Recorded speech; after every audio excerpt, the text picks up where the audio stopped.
certainly one of the surprises of this young season. The St. Louis Cardinals at 21-12 after a dramatic victory last night over the Colorado Rockies. They are 12-20. The Cardinals will face a left-hander tonight, Mark Redmond, and our forward key matchup is this man, Adam Kennedy, lefty-lefty, something we didn't see a lot of last year. Well, he's just a different player this season. You can see how well he's swinging the bat in the two-hole ahead of Pujols now, and he is getting his opportunities to play on a daily basis. Adam Kennedy is hitting .333 this season. He is batting second tonight. Coming up, the Birds visit the Rockies. First pitch, starting lineups coming up next. Cardinals baseball from Denver, Colorado on FSM Midwest is brought to you by Bud Light. Endless refreshment from start to finish. Bud Light keeps it coming. By Auto Tire. For the lowest prices in town, 26 locations to serve you. You ought to go to Auto Tire, the tire pros. By Steak and Shake, famous for steak burgers. By Geico Direct. A 15-minute phone call could save you 15% or more on car insurance. And by Southwest Airlines. With Southwest Airlines, you're now free to be more productive.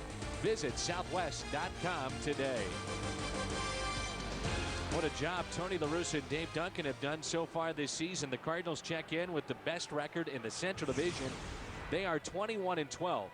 31st season as a manager, over 2,300 wins and just 4 away from 2,400 in his Hall of Fame career. And there's a look at Braden Looper, who gets the start tonight. All right, he won 4 games in the month of April, looking to kind of continue this good, outstanding pitching by the Cardinals. He has the most wins in the staff, and he hopes he have a lot of competition. Let's take a look at the competition on a nightly basis with this Cardinal lineup. A different look again for Tony La Russa with a lefty on the mound. This is brought to you by Southwest Airlines, and we highlight Yadier Molina has hit safely in 8 of his last 10 games and a .389 average during that time. It'll be Barton, Kennedy, and Pujols, then Ludwig, Klaus, and Keel, Molina, Looper, and Isturis. Our Rico starter is Mark Redmond. 10 runs allowed in the first inning of his last start, and then after that, scoreless the rest of the way. Yeah, he went 6 innings. First time a pitcher since 1900 had pitched at least 6 innings, giving up 10 runs in the first inning and no runs. And by the way, only 1 hit in the next 5 shutout innings. Brian Barton is the right fielder tonight for Tony La Russa. And on the first pitch, he hits it into right center field. Pretty well hit. And a running catch made by Brad Hopp. Takes an extra base hit away from Brian Barton. We saw the outfielders last night, Duncan and even Keel, and Hopp obviously had his problems, even Matt Holliday, but the outfielders really struggled with some of the fly balls out there in Coors Field. Yeah, for whatever reason, good thing that Hopp is a left-handed thrower, so his glove hand is outstretched and hauls it in. That ball didn't even sound like it was hit solidly, and yet it carried quite a ways. I don't know about you, but I like seeing this. Adam Kennedy facing a lefty, and he has talked about his confidence being up here in this 2008 campaign, and certainly this has to add to it where Tony La Russa plays him against a left-hander. Well, and he's batting in the second spot where he's been productive of late. But Adam is just a completely different player. What's interesting too about Adam Kennedy, he has more base hits against left-handed pitching already after just a month and a handful of days than he did all of last season just a year ago. And he's hit at .389 in his last 17 games. On the season, hitting .333. That pitch just missed. 2 balls and 1 strike, and Albert Pujols is on deck. The Cardinals, a dramatic win last night. It was fun to watch. It was a fun win. It had its highs and lows in that game. Umpires got involved in way too many decisions. And Kennedy now 2-2. The umpire last night is a guy that is a local native, and yeah, he had an interesting night behind the plate. Let's just say that. Starts in the 2 spot this season. Keel with 11, Duncan with 10, then Kennedy with 4. Look at the productivity there. Very good. .318 average combined. That's a hard hit ball. Stabbing at it, Atkins, a low throw, and the pick over there by Todd Helton.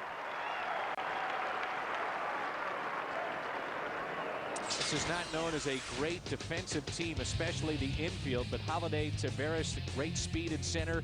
Brad Hopp is in right. Atkins, Barmes, Quintanilla, and then Helton on the right side of the infield, and Chris Iannetta is behind the plate. There's a look at Clint Hurdle.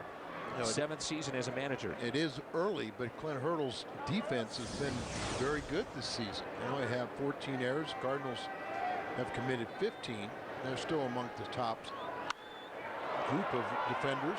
Well hit right center field, and this ball will one hop off the wall. And you can go ahead and make it 34 straight for Albert Pujols to reach base here in 2008. A rocket off his bat. Of course, Pujols was the story last night, scoring from second. How about Ray Lankford back in 1991? They tried to get a double play, and Ray comes home and just destroys Darren Dalton for the game winner. This is a little different. As Albert was running on the slow hit ground, the second baseman did not looking back, and he continues to come right around. He got around third base. He looked to see if the second baseman looked him back, he was going to stay at third. When he did not look him back, he came home for the eventual game winner. I love that play from Ray Lankford. Never get sick of seeing that. That was his rookie season, 1991, with the Cardinals. Ray was a good football player coming out of Modesto, California. And you showed some of his running back skills there. You bet. Not afraid of contact. 44 steals in his rookie season. Finished up third that year in the Rookie of the Year balloting. And a lot of people that follow the Cardinals now, some of the young fans, remember the trade to pick up Woody Williams, but they forget back in the early 90s, Ray Lankford was a heck of a player. Forget about how productive he was for many years, and finds himself in, as the leading home run hitter in Busch Stadium 2. And he was up amongst the, in a lot of offensive categories, he was in around the top 10. Last night, just a terrific play from Albert Pujols, and you could put a truck over there to try to stop him from going around third, and he'll probably run through that too. Jose Oquendo put up the stop sign, but it didn't matter, and Pujols, like you said, looked back at the play, hesitated just a bit, but saw that he had that little opening and made the most of it. Well, that's instincts, and you can't teach instincts. Now, for most people, Oquendo, is going to stop him there. But Albert knew that he was running, he's stealing the base. And the reason he hesitated to see if the second baseman was looking back. If he looks him back, he's got to go back to third. When he did not look him back through to first, he came home. I wonder how frustrated Jose Oquendo gets when Pujols runs through his sign to stop. But more times than not, like you said, his instincts are correct, and he scores or makes the right play. Well, and it's so difficult for Jose because remember, and many times during Albert's career, he's had leg issues. He's had all kinds of things. So he's going to be crucified if he gets him thrown out and hurt. That's a good point. He's got to weigh all those considerations. 3-1 pitch is lined into left. Here comes Pujols. He's being waved in. Throw from left field. Not in time. And Ludwig delivers with a 2-out base hit. And it's 1-0 Cardinals.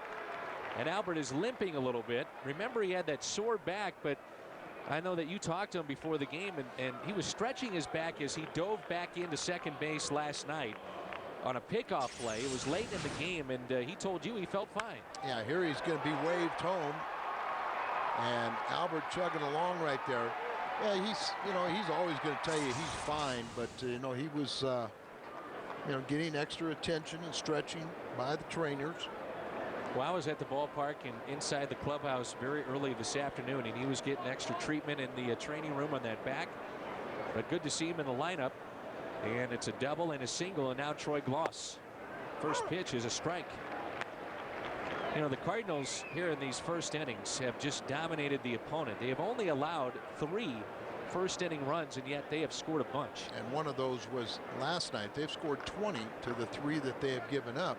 And that's been a bugaboo for the Colorado Rockies, falling behind early, and a lot of it in the first inning. Well, tell me about Mark Redmond, because he's probably thinking back, okay, first inning last time out, I gave up 10 runs, and now here we go again. Yeah, and he's eventually he got things worked out. He has a changeup, and a lot of times what happened, what Hal McRae said, is he couldn't get his cutter in on the right-handed batter, so he's leaving it up over the middle of the plate, hung a couple breaking balls. But they feel that he's going to make mistakes out over the plate. I asked Hal, though, I said, did you see the game on video of when he gave up 10 runs? He goes, yeah. And I said, well, what did he do after that? He goes, what are you talking about? And I said, well, he pitched 5 shutout innings after that. What kind of corrections he made? He goes, oh, I turned it off. Figured the game was over. It was long enough, that first inning. How about Troy Glaus, Al? I mean, here we have a guy with the fewest home runs in his first 32 games to start his career, but a little side note to that, it's the most doubles he's ever had to start a season at this point in his career. He's tied for 3rd in the major leagues with his 12 doubles, batting .295 on the road, but he's 0 for his last 20. How about that? That's surprising. Well, that's what happens when you win ball games. You know, you don't focus on one person. You know, you can kind of a guy could be in a little rut and he kind of sneaks through because, you know, it's not saying that, well, this guy cost us a game. So he's going to pick up his teammates. They definitely have picked him up of late. The Cardinals this season are 6-5 against left-handed pitching so far. And Glaus takes one in the dirt. And the count runs full, so Ludwig off with this next pitch. You see Glaus talking to himself, trying to say, okay, keep my weight back. Weight back. I was talking with Troy today. He owns close to 20 horses. And after watching the Kentucky Derby, he said that was tough to watch. Euthanized one of the horses in the finish. Phil, he finished 2nd. That's right. His wife is a 3-day eventer. Right. Grew up in California. His off-season home, though, is in Florida. The 3-2 pitch. Glaus off the glove of the pitcher to the 3rd baseman. Barehanded. Oh, what a play. Atkins throws out Glaus with a little help from Mark Redmond. Flashback on the left. That's Langford in 1991. Pujols just last night. A couple of plays at the plate. And good finishes for St. Louis. Clint Hurdle, the manager of the Rockies since 2002, and his team is off to a slow start at 12-20. Let's look at his lineup, brought to you by Southwest Airlines. Brad Hoff is who we highlight. Hit his 3rd home run last night, and the 2 of the 3 have come against St. Louis so far this year. Different look for him in this lineup, brought to you by Southwest Airlines, and one of the different looks is at the top of his lineup, and that is Willie Taveras, who leads the National League in stolen bases with 14. And the Rockies as a team, Al, have tried to be very aggressive. They've got 31 steals on the season. That's 2 balls and no strikes. And now our Rico starter for the Cardinals, Braden Looper. Off to a great start, 4-1. See the ERA under 4. He won his 50th major league game his last time out, and he's been pitching very effectively. And even when he is not at his best, he just kind of guts his way through these starts. He's been in tough positions before, having been a setup guy and a closer when the games are on the line, and you know, he just seems to deal with the pressure and have no problem with it. That's past Pujols and into right. Barton over to get it, and Taveras will stay at first base with a leadoff single. Be fun to see what kind of running he may want to do against Molina. Cardinals defense tonight as we go around the horn, brought to you by Auto Tire. Ludwig and Keel and Barton. Glaus, Isturis, Kennedy, and Pujols on the infield, and Yadier Molina, he'll be tested. He's behind the plate. 8 career games at this ballpark and an 0-2 record for Looper. So a leadoff base hit for Willie Taveras, the former Astro. Quintanilla, who came over in a mid-July trade in 05 from Oakland, part of the Joe Kennedy deal, digs in, the 2nd baseman tonight for Clint Hurdle. Tony does such a good job of neutralizing the running game. You have a great catcher, but a lot of the moves over to first base are called from Tony La Russa. Well, Tony's responsible. What he's doing right now is that's controlling the running game. But the pitchers have done a very poor job of allowing Molina an opportunity to throw. Molina's only thrown out 4 of 19 stolen base attempts. They had 3 steals last night on him, but rarely has he had a chance to effectively throw out a runner because of the jump that they get off the pitcher. That old lineup of San Francisco leading the league in stolen bases, and the 3 best in the National League, all from the Western Division. Harris has 14 steals and 15 attempts. Had 33 steals a year ago. No balls and 2 strikes. And anytime that you face the Cardinals, one thing you have to watch out for is Molina catching base stealers, not just trying to swipe bags, but also picking them off too. As we talked about last night, kind of a feel thing between he and Pujols. There's a base hit on an 0-2 pitch. Barton over to get it, and Taveras will stop at second base. So back-to-back singles and an 0-2 mistake that time from Looper. This is earlier in the bullpen as Looper was warming up and pitching coach Dave Duncan watching. What does he see here, you think, Al? Well, we're trying to guess, and he kind of like stands tall and fall, and he kind of spins off there a little bit. So Dave will tell him, and he kind of points to his shoulder and the way he rotates. And see how he's rotating with his upper body, not using his legs. So he's trying to get him to get a little more tilt, and that'll help him get the ball down. And he liked that one much better. See? I'm reminding you. This is last year's batting champ, Matt Holliday. Hit .340 last season, a batting championship with 216 hits to lead the National League. 1 for 3 with a double last night. And what are you seeing then if he's flying open like that? What's it going to do? Well, the ball, one, your arm is dragging and the ball is elevated. You can't get it down. You got to stay on top of it to get the sink. Runners at first and second. That pitch misses outside. 1 ball, 1 strike.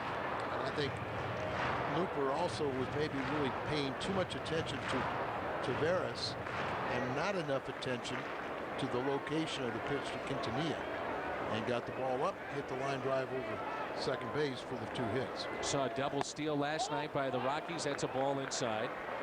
2-1 the count on Matt Holliday. Did you know Father Tom played in the Pirates organization?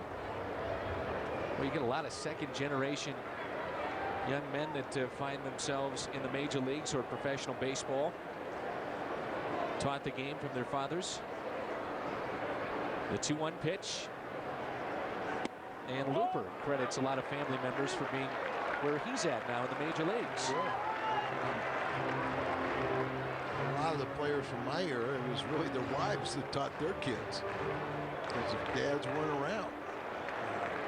Not every team allowed the players to be around their fathers like the Duncans.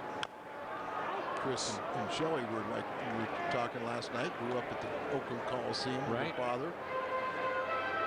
Saw Dave Duncan also trying to help Chris Duncan in the batting cage tonight. He was watching very closely with Chris, who is not in the lineup tonight. We talked about his struggles in the field, but also at the plate, as Chris was 0 for 4 with a strikeout and also grounded into a double play. They need his bat, no doubt. There's the double steal. Hit out of play and foul. Once again, very good jumps, and it's a team that overall, you see that Holliday is 1 for 6 against Looper, but they're still waiting for this offense to really get going. As a team, only hitting .252 with 25 home runs. The Cardinals is 2 back of the Rockies in that home run department, but Clint Hurdle has talked about trying to generate offense with the speed that they have with 31 stolen bases. And teams that don't hit, you try to generate that offense, and also a problem for them this year has been situational hitting. And we talked about it last night, the fact they hardly have any sacrifice flies after 1 month of play. Yeah, they have 4 sacrifice flies, one of those by a pitcher. Runners go, and the pitch is popped up. Shallow center. Kennedy back, and he'll make the catch. And the runner's back to second and first. It's a key out right there. That's Holliday. That's a good example right there where you got their big bats coming up, and yet Holliday can't come through. And let's see what Helton can do now against Braden Looper. Rarely have they had productive outs. They're not getting the timely hitting. They're not getting a lot of little things that they did a year ago to make themselves the National League champions. They have very good players. They just haven't collectively put it together. And then their pitching staff has struggled on top of it. Here's Todd Helton, who was signed through 2011. This time last year, there was talk of Helton being with the Boston Red Sox. But he has been a mainstay since being the 8th overall pick in 1995. And against the Cardinals this season, 6 for 16 with an RBI and 2 doubles. His average overall at .279. 3 home runs, 11 driven in. Runners at first and second. Rockies half of the first. Strike one. It's one of Todd's best months, so you got to be careful. Very dangerous hitter. What a job Dave Duncan has done with this revamped pitching staff, as the Cardinals starters statistically could not have gotten much worse from a year ago. They were awful. But they got an awful lot of valuable experience. Looper, his first year in the rotation after a career as a reliever, and a successful one. Now, I mean, he won a career high 12 games last year. Now he thinks he's a starter. Todd Wellemeyer. I mean, Wellemeyer is a huge success story with this team too. Guy that was released from the Kansas City Royals bullpen, moves into the Cardinals rotation, and was intriguing enough to bring him back and to think that he would compete at least for a spot in that rotation. 2-1 pitch, held in the air to center. Ankiel with room, gets back, settles under it, and he'll fire into third base. And what a throw! Oh goodness, what a play from Rick Ankiel on the fly to third. And he gets one of the fastest runners in the game in Willie Taveras. Wow! What a cannon from number 24. Nice deke by Troy Glaus, standing there giving the impression that it's not going to be a throw or a play. Oh, right on the bag. Again today, instead of his bat, he used his speed, but you still need to keep that guy in check. Already scored a run tonight, and then execution. Plain and simple, whether you're talking about pitching, offense, or defense, the Rockies need to execute and do the little things. Well, case in point, that first inning, you have 2 leadoff singles, good speed aboard. You have Holiday and Helton coming up, and the Rockies do not produce. And I know, you know what? It's a tough game. You're not always going to come through. Even if you're Matt Holiday, even if you're Todd Helton, even if you're Garrett Atkins, that's why guys hit 300, not 800. I understand that. Unfortunately, right now, the Rockies, are in a collective funk as a club and trying to find their way out. Molina takes another takes a strike. It's 0-1. The difference in that first inning, Pujols gets a 2-out knock, and then Ludwig follows that up, and that's how they score. And that's why right now they're 21-12. And it will turn. It changes. You go through the ebb and flows of a season, it will change. The Rockies at one point last year, 9 games under, 18-27. And you don't want to reach that point. Nope. They're 8 games under for the second time this year. It's been a while since they've won consecutive ball games. It will turn. It's tough when you're going through a period like this.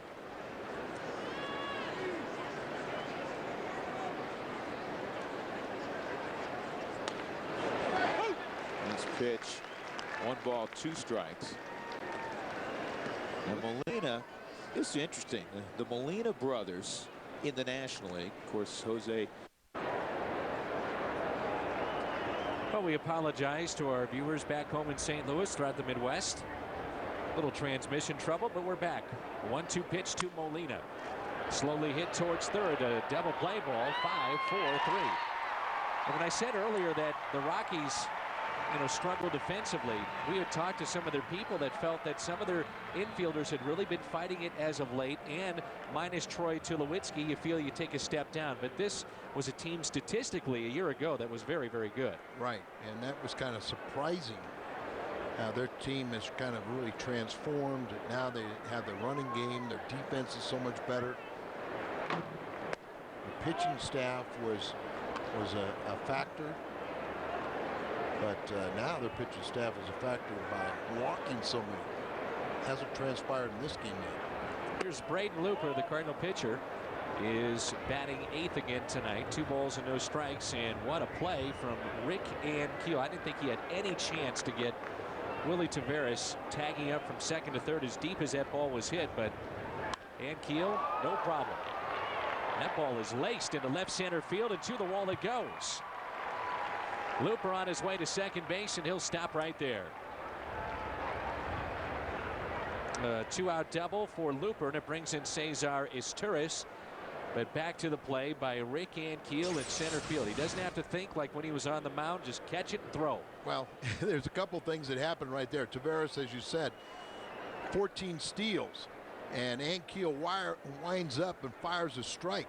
You saw the first video. You saw where Kennedy was saying throw it to third base. But look at Troy Glass, kind of the deke out there, standing kind of flat-footed, not anticipating the throw coming there, to try to deke the runner a little bit, and then at the last second drop down that tag. But Al, I didn't see it. Was Taveras slow from second base? Did he just assume that Ankiel's not going to throw? I think he just figured that there had no chance, because he was shocked when he turned around after being called out, and it wasn't that close, as he looked out to center field like, what happened? It was an unbelievable throw from Ricky Ankiel. Kennedy was telling him to throw to second base. Wow. Well, I'm partly responsible for this. Oh, yeah? Yep. As I reminded Rick Ankiel, I said, you remember in your rookie season, you were matched up against Mark Redmond, and he outpitched you. He was a 12-game winner the same year that Rick was an 11-game winner. The rookie seasons, Mark was pitching for Minnesota, and Rick says, well, I don't really remember the game. I remember that I didn't throw very well.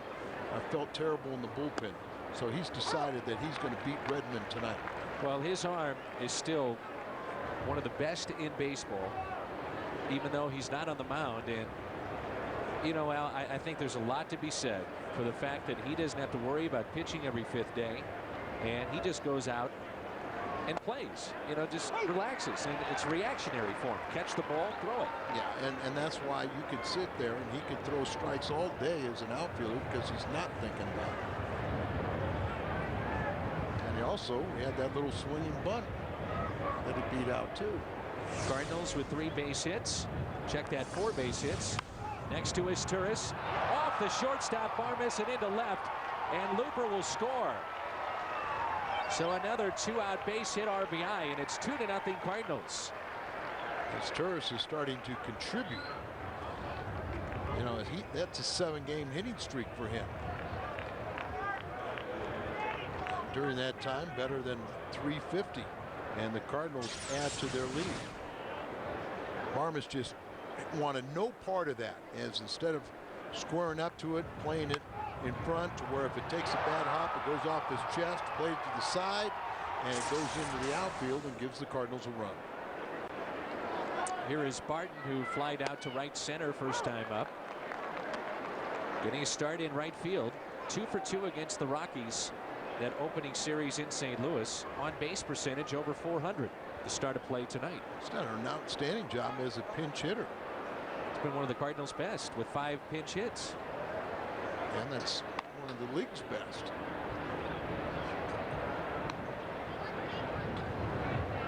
Tony finds a way how to keep him sharp and not overexposing. It's really his first, look at the big leagues. But he does provide a spark. Miguel Mejia did not provide a spark. He was a pitch runner extraordinaire. And then he had to be careful with his judgment there. Then you had Hector Luna. He's another Rule 5 guy under Tony La Russa. Luna had some pluses. Cardinals traded Luna to get Ronnie Belliard in a deal that really paid off.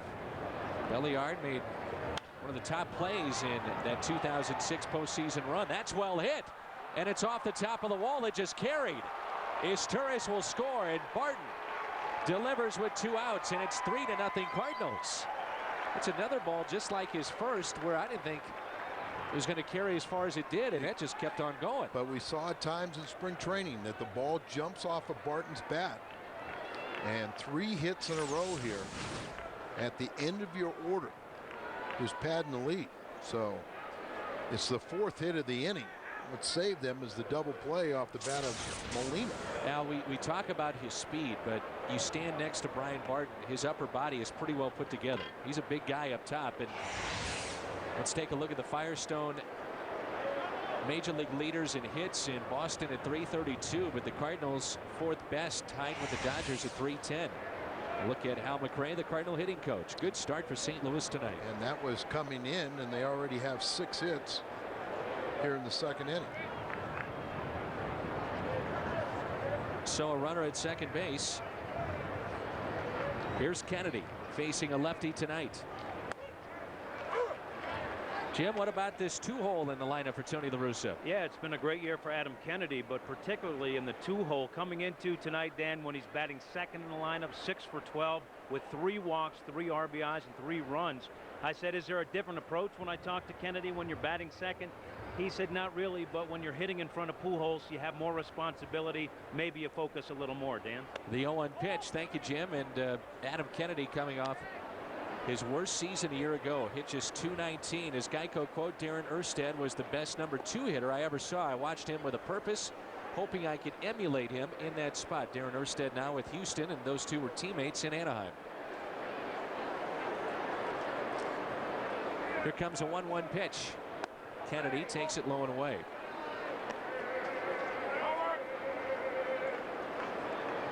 And on deck, it's Albert Pujols, who doubled his first time up, reaching base in 34 straight to begin this season.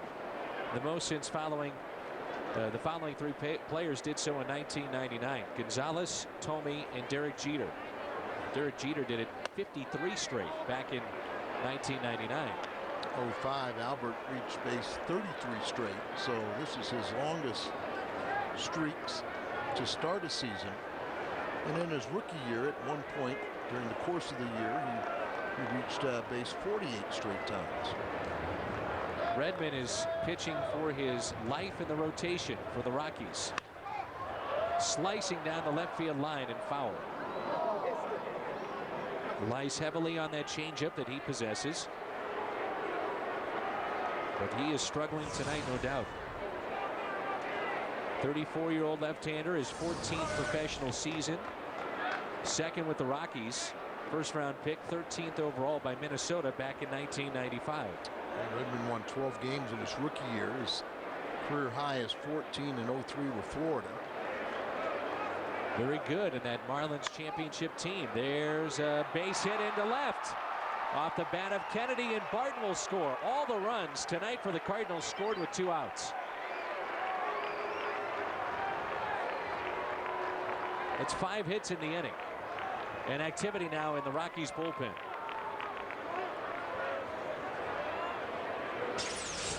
And he got robbed the first time.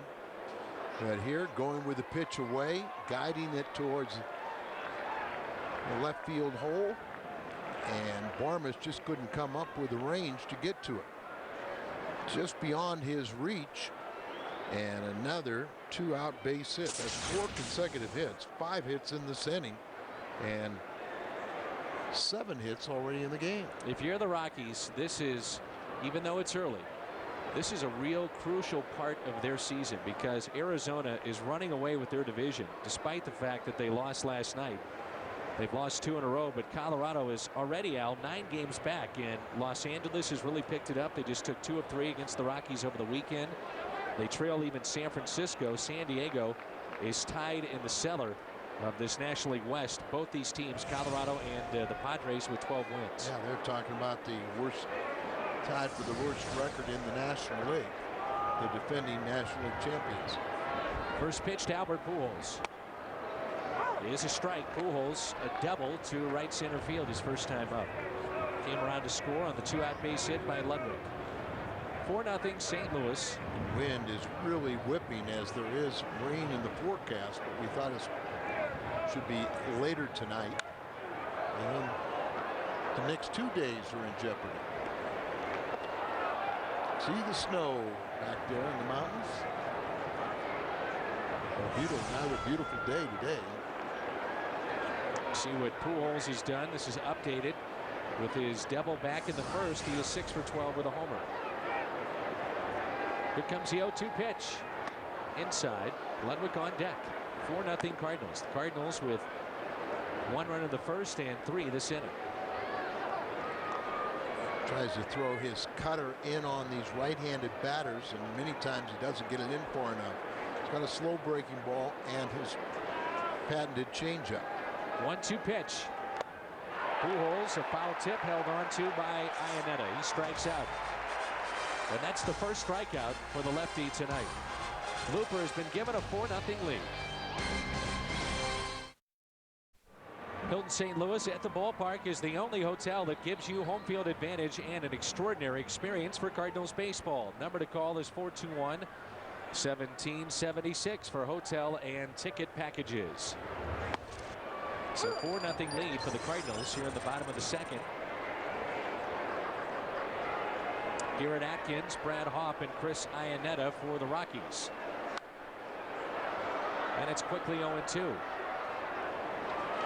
Dave Stewart came to Oakland back in 1986, and at that time Allie had only had 5 starts in his career, and he met Dave Duncan.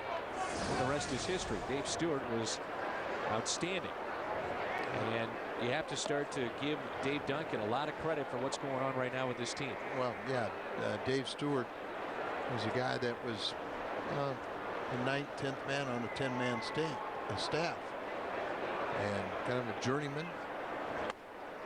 And he became just one of the best clutch performers in that rotation, 20-game winner. Resurrected a few guys. 2-2 into center, and Keel right at him, and he'll make the catch. Toughest ball, the one right at you. And Ricky Ankiel puts it away for out number 1. It's hard to judge whether it's going to carry towards you, whether it has a top spin to sink. So a lot of times you like to get a little bit to the side so you can see the altitude or the height of it to make that good judgment. And Rick was even talking about Al last night, remember, about the ball carrying too, so that at this ballpark adds to that equation. Yeah, you normally kind of was talking about how the ball was carrying a little bit further, so you have a tendency to lay back, and then you realize he had to come in. Tight strike zone early on as Brad Hopp takes a ball inside. 1 ball, 1 strike. 11th round pick back in 2000. A lot of homegrown talent when you talk about the Rockies, but with the Cardinals tonight, you look at what they have in their lineup. Kennedy, Pujols, and Keel, Molina, Looper, all drafted by St. Louis. Yeah, you're facing an offense that has not gotten on track. Last season they had 3 guys with over 100 RBIs. Tulowitzki had 99. Helton had 91. So I mean, they had just an unbelievable thunder, but they're not getting that same production. 2-2 is hit to second. Kennedy there. Matter of fact, partner was 5 guys with 90 or more RBIs last year for the Rockies. 5. Yeah, that's 3 with over 100, 1 with 99, and 1 with 91. So that'd be 5. That's 5. Very good. I'm with you. You know, that education you got at beyond is just amazing. The Rockies against right-handed pitching last year, 70 wins. That was most in the league. So they tore up the right-handers. And this was a team, Clint Hurdle saw his team 4 games under 500 on July 1st, and then all of a sudden at the end of the season they go on that remarkable run, 21-1, and they get into postseason play and rolled right through the National League. Still early, but you'd like to see some better signs, that knowing that you're going to have that kind of push. Houston did it a couple of times. Remember, they started out one year 15-30 and eventually made it to postseason play. But like you said, you got to stay somewhat close to your division leaders. And at the start of play tonight, they're 9 games out.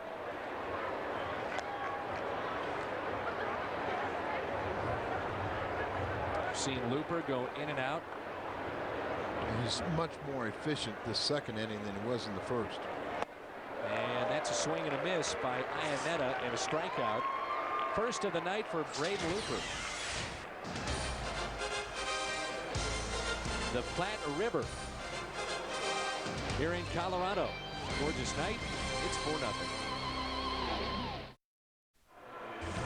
Friday night, going to look around the major leagues. It's the baseball report here on FSN, covering every team all season long. Highlights, interviews, and analysis that you don't get anywhere else. It's the baseball report, Friday at 5:30 here on FSN Midwest. There's Ludwig, picked up the first RBI of the night. His 17th of the season. Coming into play tonight, he had 25 hits, now 26. And 15 of those 26 hits have gone for extra bases. So right around 60%. Delivered a little pop off that bench for Tony La Russa. Just came out of his shoes swinging at that off-speed pitch. The 1-1 off the end of the bat and fouled back. There's times when Ludwig, has struck out a lot more than you would like. And you made an interesting statement like last week on the homestand when you said when he makes contact, he's hitting like 500. Right. I mean, he'll get his fair share of strikeouts, but when he puts it in play, it's with some pop. There's a little of that authority that we talk about.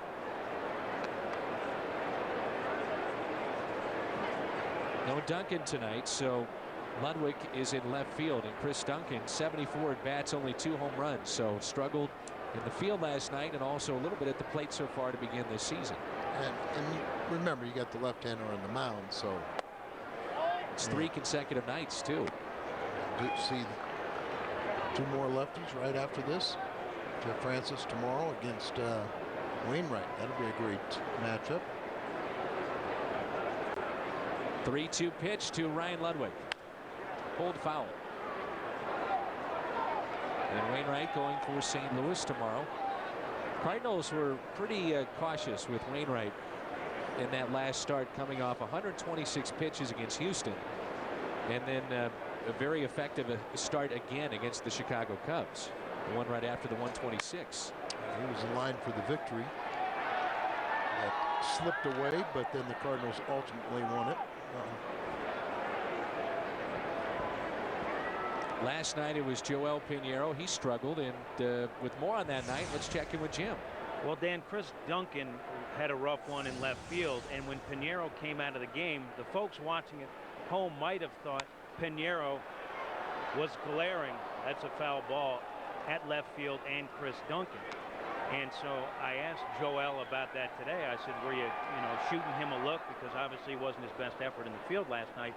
And he said no. He said, I was mad at myself, and I was looking up at the scoreboard and realizing what a poor outing I had by looking at all the numbers. And he said, now that you mentioned it, I can understand why it looked that way. But wasn't the case with Joel last night, guys. All right, good job, Jim. Thanks. Glad to clear that up. 3-2 on Ludwig. And a good at bat. A couple of foul balls. Pitches that he fought off, and it's a leadoff walk for Ludwig. On base for the second time, and it brings in Troy Gloss. Gloss looked to have a base hit, but then it went off the pitcher's glove, Redmond's glove, to the third baseman, and eventually he was thrown out to end the top half of the first.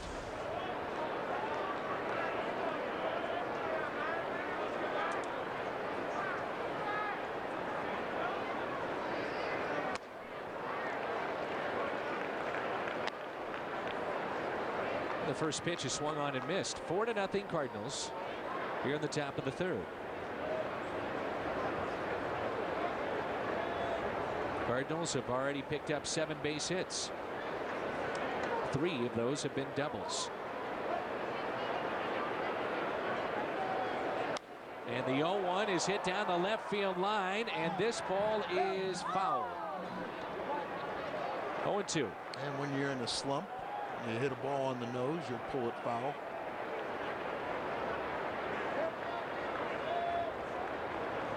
Young man is happy. Picked up the souvenir off the bat of Troy Gloss.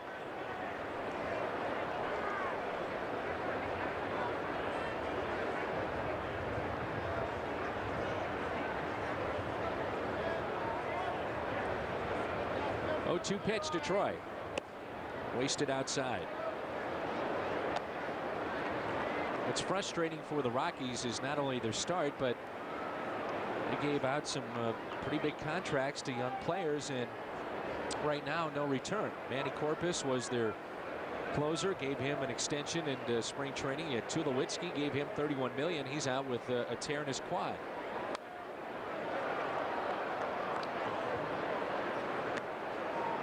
And that's a tough blow, you know, when we talk about Tulowitzki. I've seen Troy Glass at times loft the ball to right field, kind of getting underneath it. And then when he has a pitch that he can drive, he fouls it off. And they said, and it's amazing, but Tulowitzki was really their clubhouse leader in his rookie season. It's one of the reasons that they gave him the contract. Sure.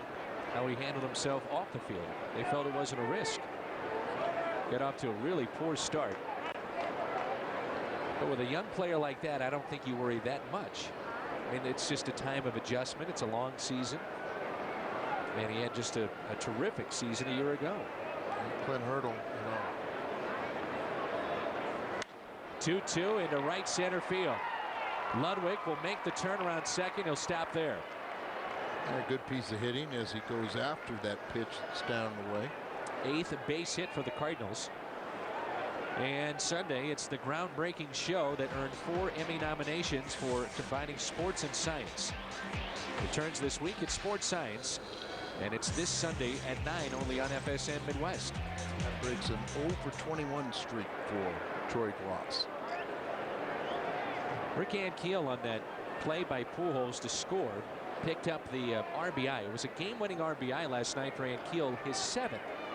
And that's the league leader now in the major leagues. Major leagues. He's ahead of Manny Ramirez.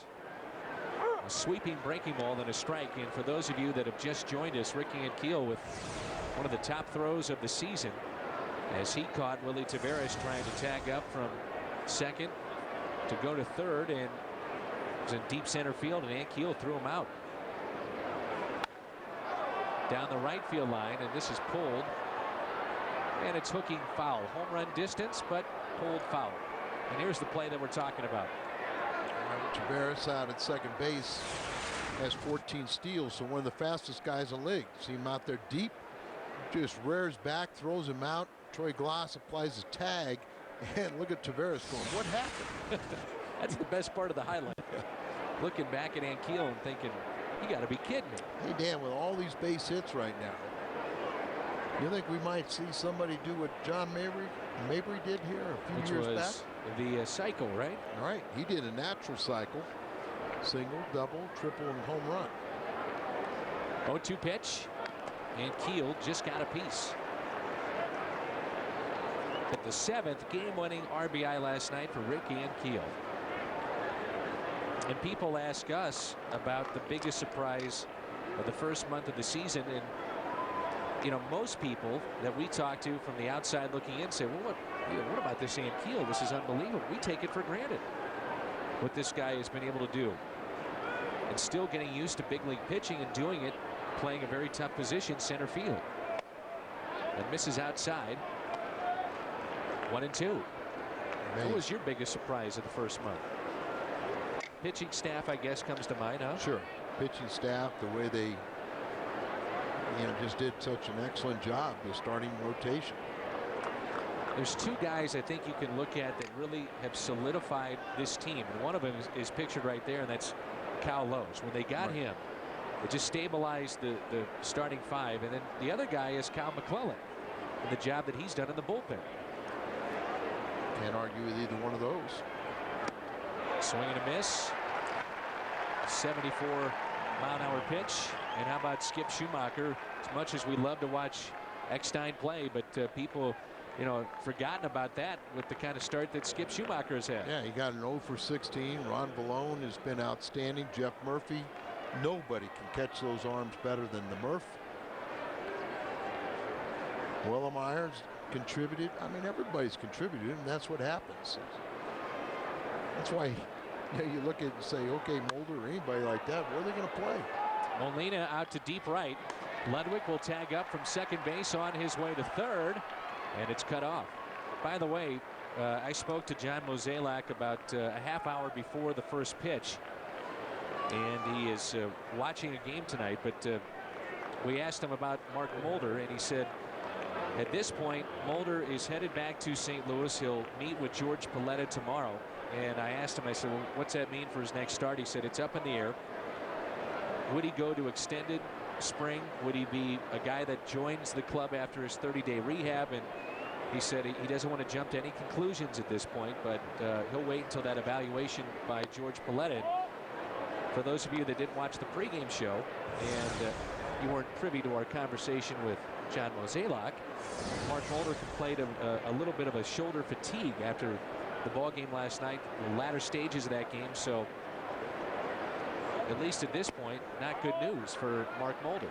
Well, you know, there's a lot of little things that can happen with shoulder surgeries are much more complicated than, say, the Tommy John or the elbow. They pretty much perfected those. And, you know, let's just hope it's maybe, you know, a little scar tissue and need get.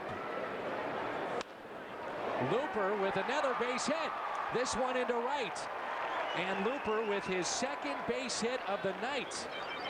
Well, his first one was probably the biggest because that came with 2 outs and nobody on. And then you had 4 consecutive hits after that where the Cardinals broke it open a little bit. And it looks like Clint Hurdle has seen enough. He's gone to his bullpen. It's all of 5 runs scored with 2 outs by the Cardinals tonight. Jason Grilli is coming in from the bullpen. Looper with a double and a single. A triple and a home run away from matching John Mabry. Cardinals baseball on FSN Midwest is brought to you by your St. Louis area Kia retailers. Kia, the power to surprise. By Aflac. Aflac, ask about it at work.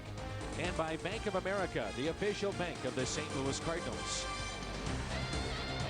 State Capitol in Colorado. It's 5-0 St. Louis. 9 hits, and that knocks out Mark Redmond, the left-hander. So Jason Grilli, a right-hander, out of the bullpen for Colorado is in. He snapped a 12 1/3 inning scoreless streak on Saturday night. Allowed the first runs as a Rocky. Pitched a scoreless 5th inning before allowing 2 runs in the 6th. 31-year-old right-hander appeared in 9 games for the Tigers this season, then came over to Colorado. So his ERA is not great, but only 2 appearances prior to tonight. And that call to the bullpen is always brought to you by Chevrolet. Originally drafted by the Giants in the June '97 draft. He's played for the Marlins, the White Sox, and Tigers prior to coming here to Colorado. Runners at first and second for Cesar Izturis, 2 outs. All 5 runs have been scored with 2 outs. And that is not an unusual occurrence this season. That has happened far too often if you talk to Bob Apodaca or Clint Hurdle. Just can't finish off an inning. And one good thing about the Cardinals, at least in the first couple of games, is that the on-base percentage has been good, and they're bringing those base runners in. That's been kind of a disturbing trend for the Cardinals offensively. The fact that their on-base percentage is high, but yet leaving a lot of base runners on. And, well, they're driving in runs.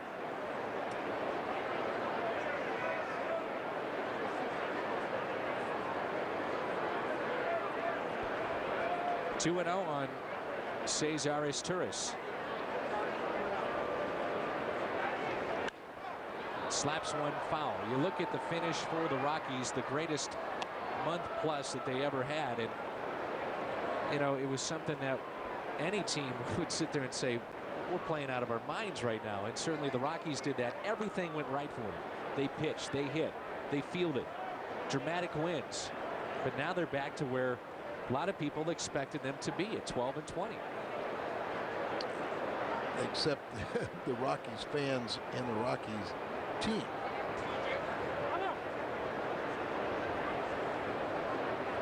Really has been shaken off his catcher Chris Iannetta since he came into the game. Say, Iannetta, remember last year he had trouble hitting, but he was the opening day catcher. Lost playing time, but I think that he's still going to be an excellent receiver. And he split time last year with a guy that was one of their postseason heroes. Torrealba, who played every game in postseason, caught every game. 3-1 the count. 5-0 lead. He has shaken off everything, it looks like. Little bloop into center. Should be caught, and it will be. Taveras is there. Cardinals strand 2. They have stranded 4. They add to their lead. It's 5-0 midway through 3. Well, you can join the excitement all day Sunday, May 18th, and that is Stan the Man statue replica day. It's the same statue that you see outside of Gate 3, the replica at Busch Stadium. Also an ice cream sundae. And you can celebrate Hunter Family Day and receive a free hot dog and a soda with the purchase of a reserved terrace or pavilion ticket. And it's also Run the Bases Day. And I'm going to add to that. You and I will be in the Champions Club on May 18th, and also some former Cardinals as well on May 18th in the Champions Club. We had seats that were returned there, so Al, myself, some former Cardinals are going to be there on that Sunday afternoon game in the Champions Club. And you can find out more at stlcardinals.com. We're trying to line up the one and only John Mabry is one of those former Cardinals. It'll be fun. I'll be there a little late. I've got another activity first, but you'll be the starting pitcher. You'll be the starting pitcher, and I'll take over in relief. And you can close it out. And I only want a third of an inning. That's all you got. Left. Is that what you're telling me? That's all you got left? No, that's just, I mean, I'll let you be the star for several hours, and I'll just close it out. I don't want to. You need to be there. I would say the game's at 1:15, so I need you there by at least 2:15. It'll be a little later. All right. We can Shooting carry for it. about 2:30. But that's the Champions Club, May 18th. Some former Cardinals. Al will be there. And you can buy your tickets at stlcardinals.com. They've got the all-inclusive buffet and the flat screens, and we'll have some fun on that Sunday. Over to get it is Barton. Barmes is going to try for 2. The throw into second base, not in time. And a double for Clint Barmes, the former starter at shortstop, filling in for Tulowitzki. Barton got over there and cut it off. His arm is improving. And working with Dave Duncan. Sets himself. So a leadoff double, and it gives us time to wish congratulations to Laurie Cohen and Andy Strickland. They were engaged last week. So Laurie Cohen and Andy Strickland, congratulations, as they were engaged last week in Mexico.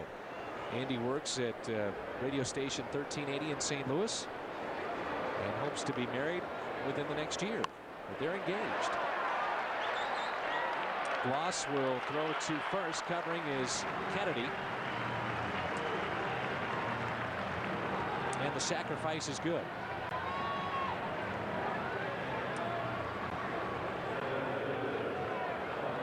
This copyrighted telecast is presented by the authority of the St. Louis Cardinals and may not be reproduced or retransmitted in any form, and the accounts and descriptions of this game may not be disseminated without the express written consent of the St. Louis Cardinals.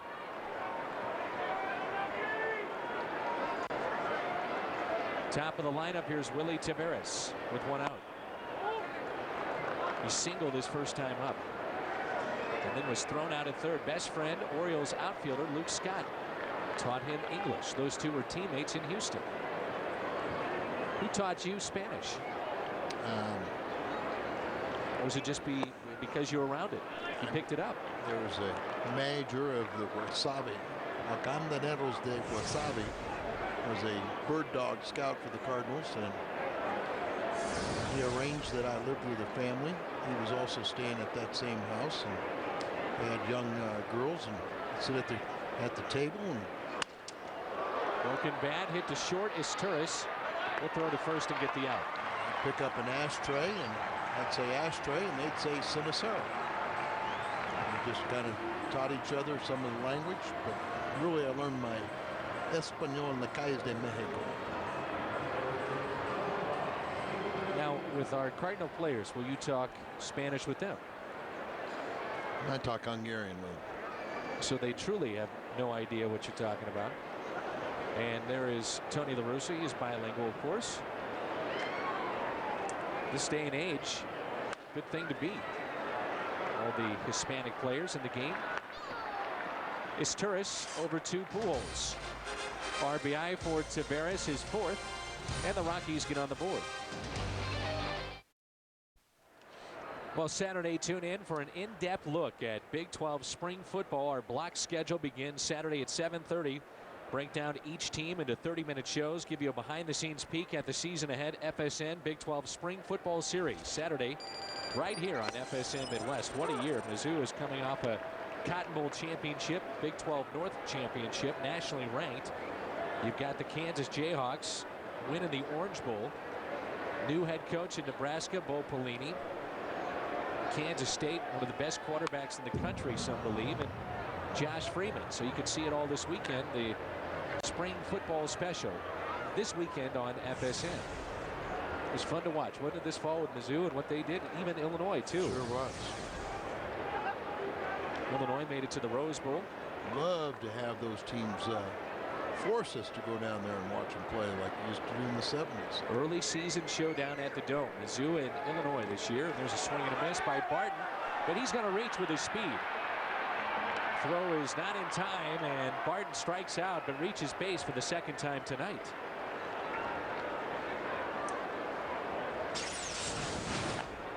For Grilly, that's his first strikeout. Gets away, the ball in the dirt, and Etta can't locate it before Barton takes off and reaches base. So. And it brings in Adam Kennedy. Let's see what the Cardinals want to do here. Nobody out, good speed at first base, and a guy that's been hitting the cover off the ball, and Adam Kennedy. Well, you know, it's still a 5-1 Cardinal lead, but it's early. I know they've used the humidor, but it still feels like no lead is ever safe in this ballpark. Exactly, and they've got a lot of potential. The runners on at 371 average.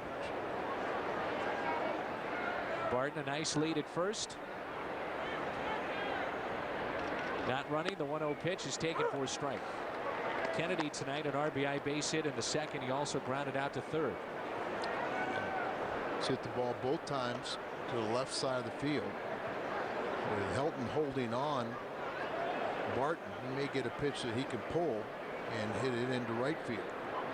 Tony has always talked about damage from this spot in the lineup. Guys that can hit for power. Edmonds, Duncan, and Keel, but he is getting production from this guy right now, and that's Adam Kennedy. And Kennedy's last home run is back in August of last season. And I think he's trying to, you know, maybe sacrifice a little of that power and moving that power down to the 6th spot in the order to balance out the bottom end of the order. But the bottom end has done a nice job tonight. Looper's 2 for 2. Misturis is 1 for 2. And Keel in the 6th spot, 1 for 2. And a 1-2 pitch on its way. Swing and a miss. And a throw down to first, not in time. This is really a different team, though, for Tony La Russa, because the Cardinals at the start of play tonight with only 23 home runs. You can visit the official online shop of the Cardinals at stlcardinals.com and get the largest selection of team gear, which includes caps and T-shirts and more. Visit stlcardinals.com today. But you know, you think about that with the kind of teams that Tony has had here in St. Louis, guys with tremendous power in the lineup, and this team only 23 home runs. And to put that in perspective, Chase Utley has 13 already for the Phillies. He alone with 13. Yeah. Cardinals still with 23. Rockies only have 25. Right. But you know, they're losing and the Cardinals are winning, so they're getting a lot for their bang. They're not hitting the long ball. Let's take a look at this list, and the last one probably the most important. The Cardinals National League rankings and the ERA, second best in the National League, a 3.55 ERA, and that's top 5 in the majors. Pitch that way, you're going to win a lot of games. You got a high average. They're going to be involved in a lot of close games, which is going to put a lot of pressure on that bullpen. 1-1 pitch. Pujols hits it to second. 4, 6, 3, double play. Cardinals hit into their second double play of the night. Holiday, Helton, Atkins coming up for Colorado.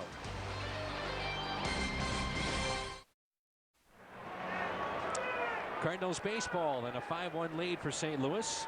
Bottom of the 4th. And baseball tonight on FSM Midwest is brought to you by Southwest Airlines. Dan McLaughlin and Al Rabosky with you. 4-1 Cardinals here in the bottom half of the 4th.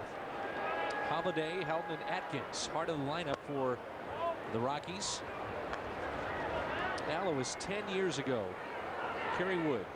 Yeah, I saw that. Struck out 20 Astros back in 1998, which was the National League record, and he matched Roger Clemens. Chili's pitch count at 44 and a good ratio there, 27 strikes of the 44 pitches.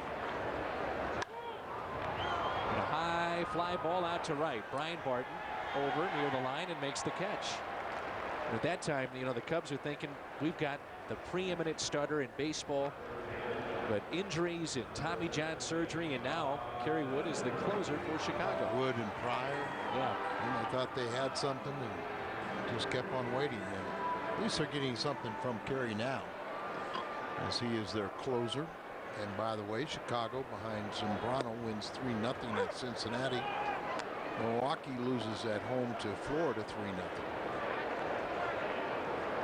Well, the Cubs had a choice along with Minnesota who to take, and Minnesota decided to err on the side of signability. Joe Mauer, and that moved. Hey, that paid off big time. The only thing that saved them was he was a local product.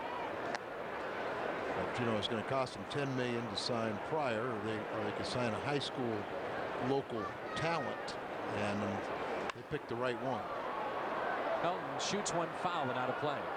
2-2 is the count, and now Looper wants to talk it over with Molina. Speaking of closers, doesn't get a lot of fanfare because he's playing with Tampa Bay, but the former Cardinal reliever Troy Percival, now he's got 10 appearances, no ERA, and 6 saves, and he has been clocked in the mid-90s. His velocity is back with Tampa Bay. It kind of makes you think that you know, still being a little tentative with him with only 10 appearances. Slowly hit, Pujols off his glove. Kennedy, though, backs up and out at first as Looper is there. And Kennedy helps out Albert Pujols. Did Looper hurt himself stretching? And here comes Barry Weinberg and Tony La Russa. And Looper right after that started stretching. So Albert tries to backhand it, ranges far, gets right underneath his glove. Kennedy right there, alertly, a wide throw, and you see that Looper all stretched out trying to locate the first base bag. That's 3 to 4 to 1. Stayed on the bag, and then the reaction of Looper was, you know, he started stretching it. He's trying to stretch out right now his left leg. Let's take a look here. Well, did he stay on the bag? Because watch, look like he's off, but he's out there trying to point his toe, and he keeps on trying to go back for it. I agree with you. I'm not so sure. But Andy Fletcher had a lot closer look than we, and he said he touched it. Here is Atkins, and let's keep a close eye now on Looper. Isringhausen, speaking of closers, another save last night. He was Jim's guest. And Looper looking back at the mound, and Molina immediately looking back at Looper. Jim's guest on the pregame show was Jason Isringhausen. His 11th save last night, which leads the National League. A little concern now for Tony La Russa and Dave Duncan watching Looper. He's done it with a bat. He's done it on the mound. You know, he's got 2 hits. Did you see what Jamie Moyer did last night? He had 2 hits, including an RBI base hit. But he's 45 years of age. He became only the 3rd player, 3rd pitcher to have a multi-hit game at the age of 45 or older. Satchel Paige had 3, and Charlie Huff had 1. Right. There's Mike Parisi.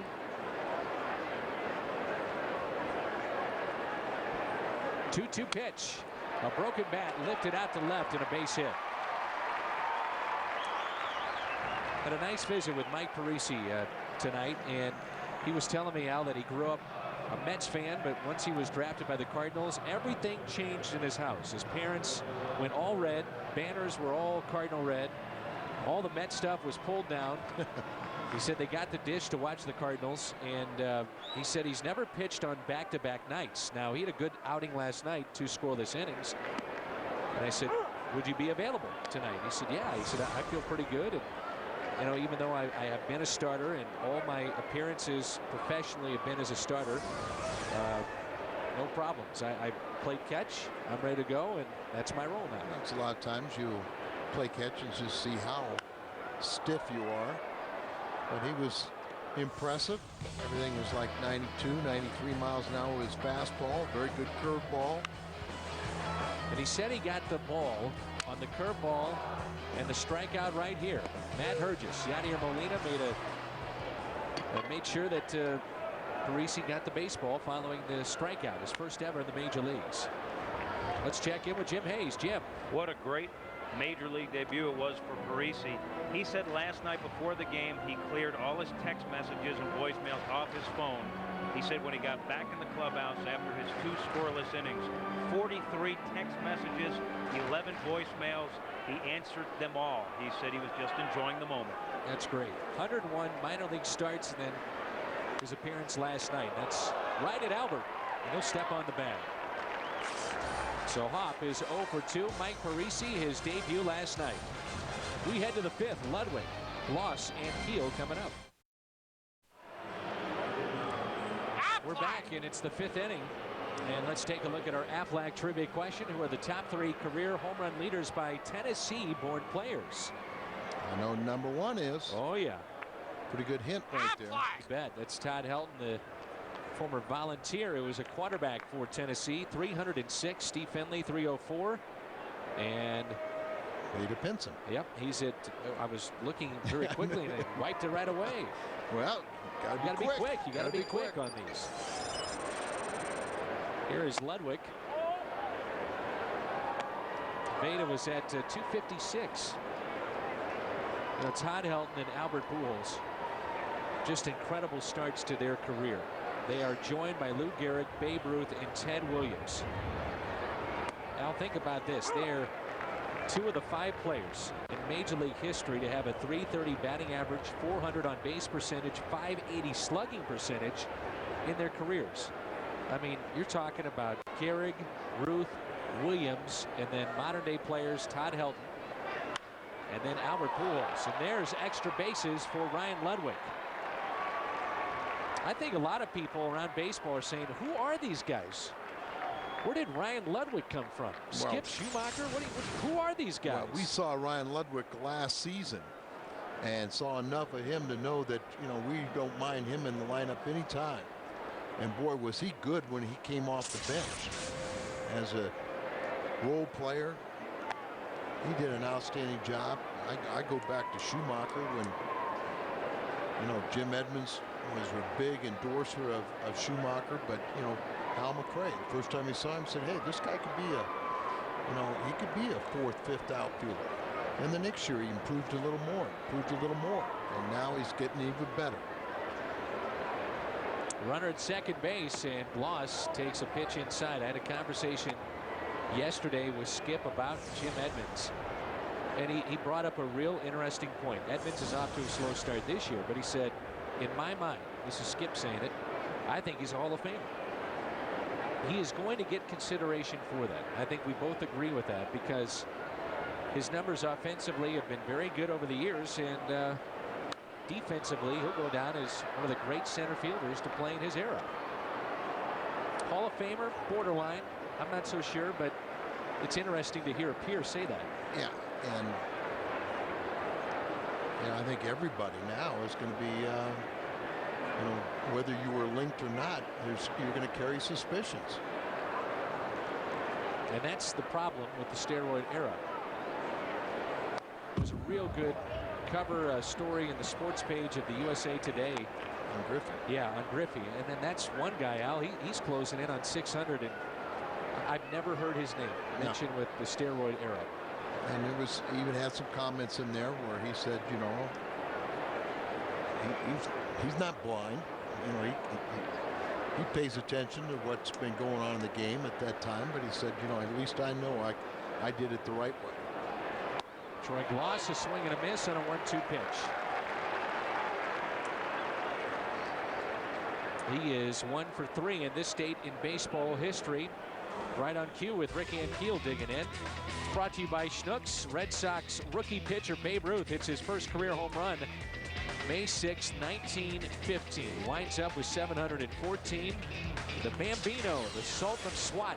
And it's appropriate that we mention that when Rick Ankiel comes up. Grounder hit to second. Runner will advance over to third. And you say that because Rick Ankiel hit his first home run as a pitcher, and you'd have to go back to 1947. It's just a handful of guys, but last time a pitcher hit his first home run and then hit another home run as a position player was back in 1947. But Rick Ankiel and Babe Ruth are the only two that have won as many as 10 games in a season as a pitcher and hit as many as 10 home runs in a season as a position player. Babe Ruth sold in 1920 to the Yankees, and he spent 15 years. I hope that was with the Bronx I heard that was a good play. Oh man. Part of it was to finance a play. And you saw the all-time home run list. The guy that a lot of people consider to catch Barry Bonds is on the DL right now, and that's A-Rod. And you wonder where Griffey would be. I think it's 13 times he has been on the disabled list in his career. And you wonder about it, where he might be. And there's Rip Rowan, who is he on that home run list? He's not on the home run list, but he is one of the guys that helps us out so much. Day in and day out. Behind the scenes, Rip Rowan, the St. Louis Cardinals.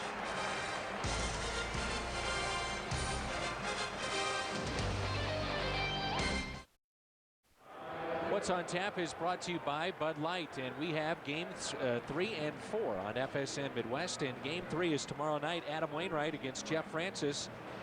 That'll be his 7th start of the season tomorrow for Wainwright, and we'll come your way at 6:30. His first official start of the season against the Rockies. Worked 3 innings, a run, and a rained-out season opener back home in St. Louis. Wainwright, as we talked about before, 126 pitches, and then Tony made a conscious effort to say we need to get him out. And watch that, and then watch that get out of here. The no-doubter from Ionetta cuts the lead to 5-2. Third home run. Well, they like his power. He has tremendous power. He's a very intelligent young man. And you swing the bat like that, he's going to get more and more playing time. Of course, he had a career high 3 hits last night. See the pitch and the grip, and just way out in front and meets it. Base hit up the middle by Clint Barmas, the 8th place hitter. And Barmas is 2 for 2. Molina is going to go out and kind of slow things down. Troy Glaus come out and talk to Looper. This is the all-important 5th inning. You need this to qualify for the victory. And remember, it was his left leg, it looked like, that bothered him Al at the end of last inning on that play at first base. And got kind of stretched out there, and then you always worry about it when you sit down, and then you kind of have a tendency to tighten up. Right. So you really make sure you take your warm-up tosses. So back-to-back hits. Here's Grilly, and he pops it up, and that'll find the seats behind home plate. Sacrificed back in the 3rd inning. And allowed Barmas to score after he reached on a double. Grilly looking down and getting his signs from third base coach Mike Gallego. Spent his final 2 seasons in the big leagues with Tony La Russa in St. Louis. Molina will fire to second. That's one. On to first, and a double play. Molina, a rocket arm, and he fired to second base. And some boos for Grilly. He just deadened it It didn't get out on the grass. It just right there so he could pick it up, pounces on it. And just a nice play. That's a pick-me-up. Just didn't go anyplace. Right at the feet. That's an illusion when you have a guy at second base, Turris, taking that throw. You know the throw is going to beat the runner, where sometimes you'll see that fielder not even touch the bag, but it's the illusion of the throw beating the runner. And you know, you're talking about major league players, and the umpires just automatically call them out. I was talking, the Rockies recently had a situation where an umpire did not give them the call, and then turned around a couple of minutes later and did the other. Let's see, kind of, you put your foot over there. He did make contact, but a lot of times they sit there and they don't want you to stand or give you the benefit of the doubt, so you're not in the line of fire for that guy sliding in and take you out. 2-1 the count on Willie Taveras, showing bunt, trying to pick up a bunt hit, and that's something that he can do very well. He's got so many infield hits and bunt hits. He's got the most in the National League the last couple of years. Cardinals have turned their second double play of the night. The other one was back in the first, and it's worth repeating. The Cardinals have only allowed 3 first-inning runs all season. Taveras in the air to center, and Keel is there. Home run by Iannetta, and that sends us to the 6th. Looper, Turris, and Barton coming up. Saturday, May 17th is Kids Plate Day at Busch Stadium, and all fans ages 15 and under receive a customized dinner plate featuring Albert Pujols. And the plate is compliments of Powerade and Walgreens. May 17th, Tampa Bay in town. Number to call 345-9000 or head to the Cardinals website at stlcardinals.com. St. Louis has out-hit Colorado 10-6, and the Redbirds have a 5-2 lead. They're having a conference there. Let's talk about Kip Wells. He underwent 4 hours of surgery this afternoon at Barnes Jewish Hospital in St. Louis. Dr. Rob Thompson removed blood clots from Wells' right hand. And hopefully it's good news. They said, however, no surgical procedure was performed at the original bypass in his shoulder, where he had blood clots a few years back. But, you know, Clint Hurdles said something about, you know, we want to get Kip well. You know, don't worry about when he's able to pitch, just get him well. But he said he really feels sorry for Kip's wife. Remember they had that little baby when he was with the Cardinals?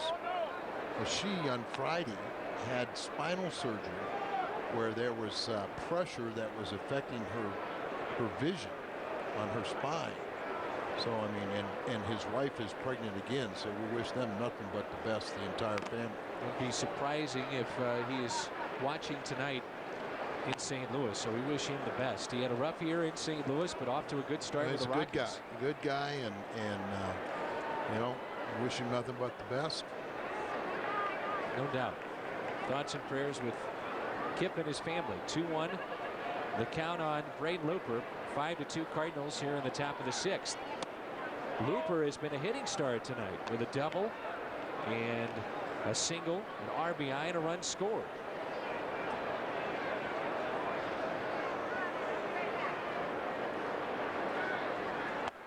And that's a ball inside and low. Well, first, let's say game and a half so far of the series, partner, and it's been a lot of hustle in favor of St. Louis. That was Pujols last night. Taveras surprised at this throw and then lost with the tag.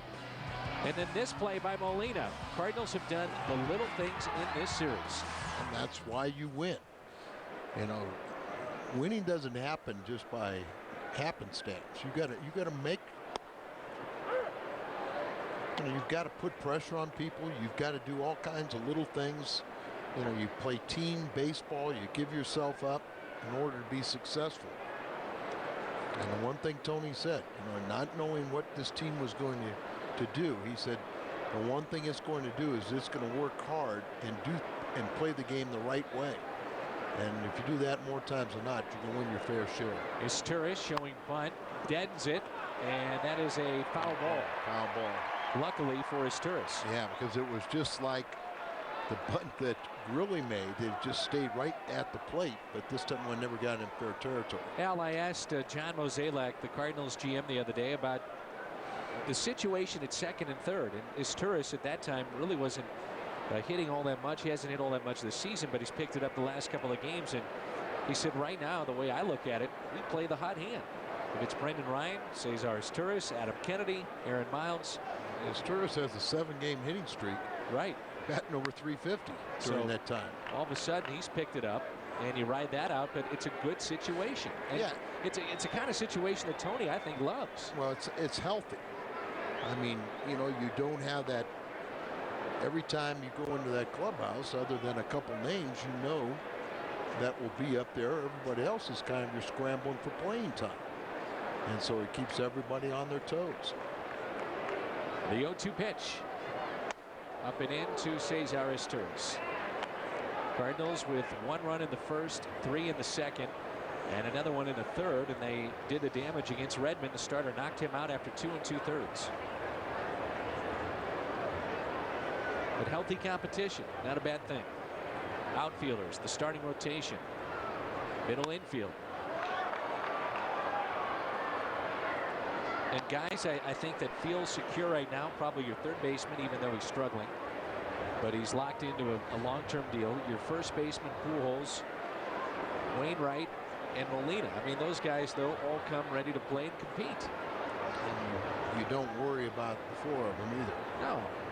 Because they're going to come. Izturis, a ground ball hit to second. They'll get the lead runner there on to first. Not in time. He's 1 for 3. There's someone that came to play every night through all the injuries that he had, and that's Larry Walker.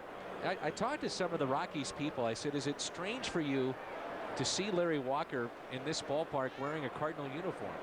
And follow up to that, why wasn't he part, along with Vinny Castilla, Galarraga, Don Baylor, the Blake Street Bombers, why wasn't he part of the World Series or some of the postseason last year?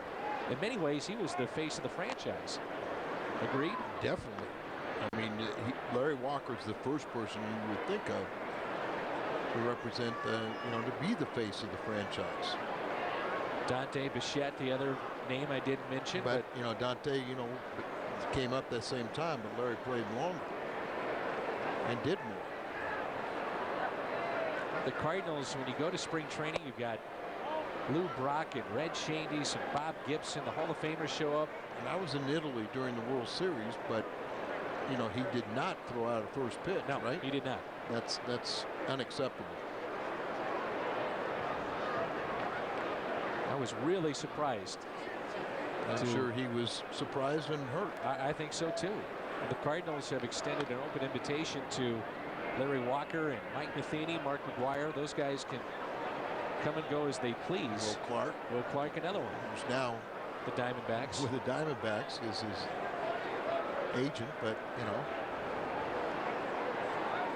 agent is now the general partner, former agent. Mr. Morad. Barton tonight has reached base twice. He struck out and the ball got away. He reached back in the 4th. He doubled, picked up an RBI in the 2nd, scored a run, and flied to right. Scott Boras is a minority owner of how many clubs?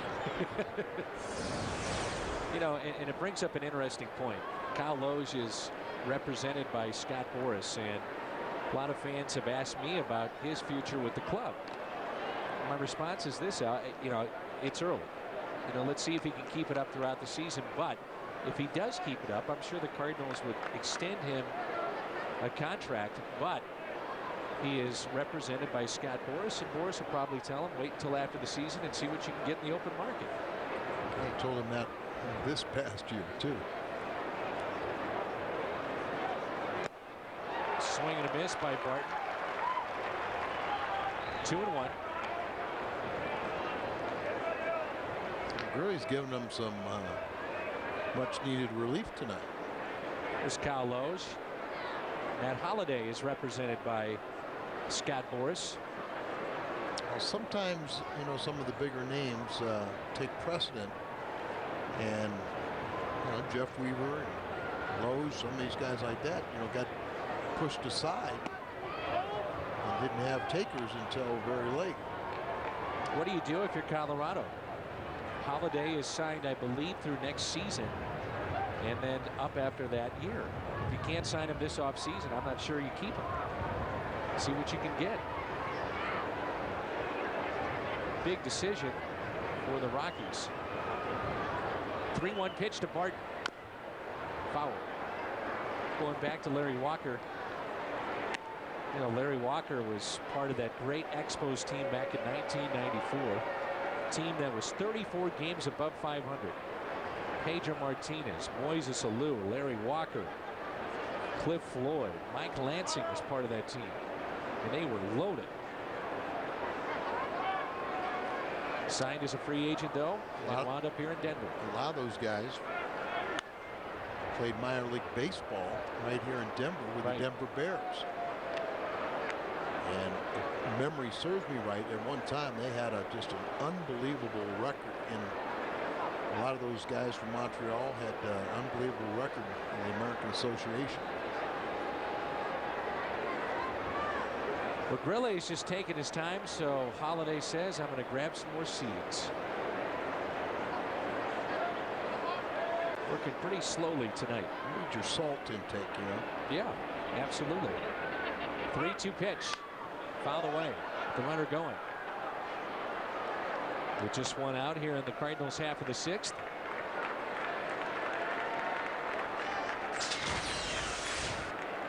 The Denver Bears, their team history. Cardinals minor league affiliate in 1932.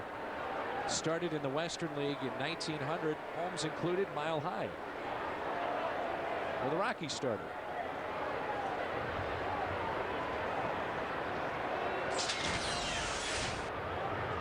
So there you go. Barton, a high fly ball into shallow right. Long way to go for Hop, and it's foul.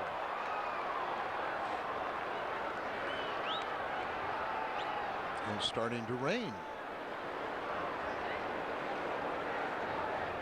You want the Denver Bears, you get Denver Bears information. You know who their current manager is? No idea. Former Cardinal. Oberfeld.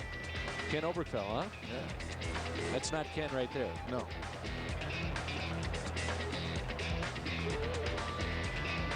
Some of the faces of the Denver Bears. There you go. It's a light rain here at the ballpark. The 3-2 instead of check on the runner is Turris over at first. Funny thing is you know, Denver drew over 1 million fans as a minor league town, and there were times where baseball said, oh, they'd never draw a big league because of the Rockies. And in that first year, 4.5 million. And that's pulled foul.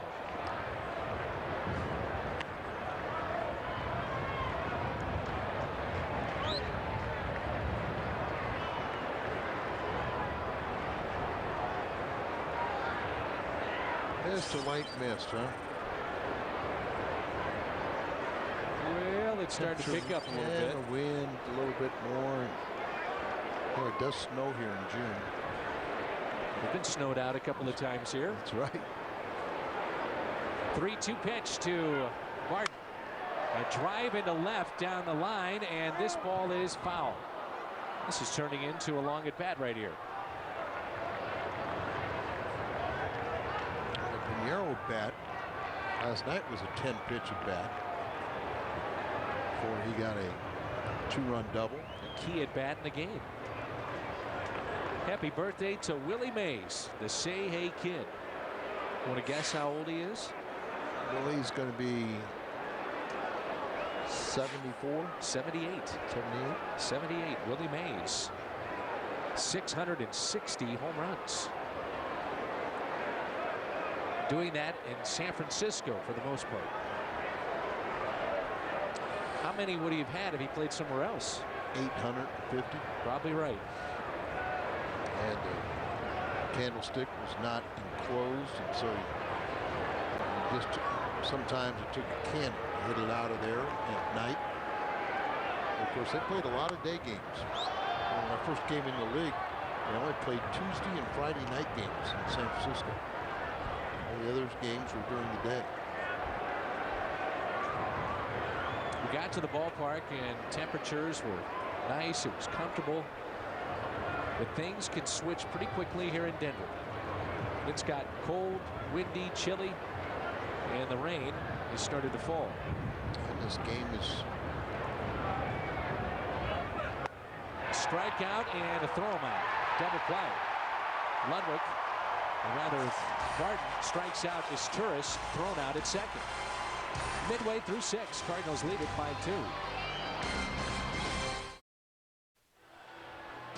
Cardinal Baseball on FSM Midwest is brought to you by Rico. Move your ideas forward with Rico dependability. By your local St. Louis Jeep dealers.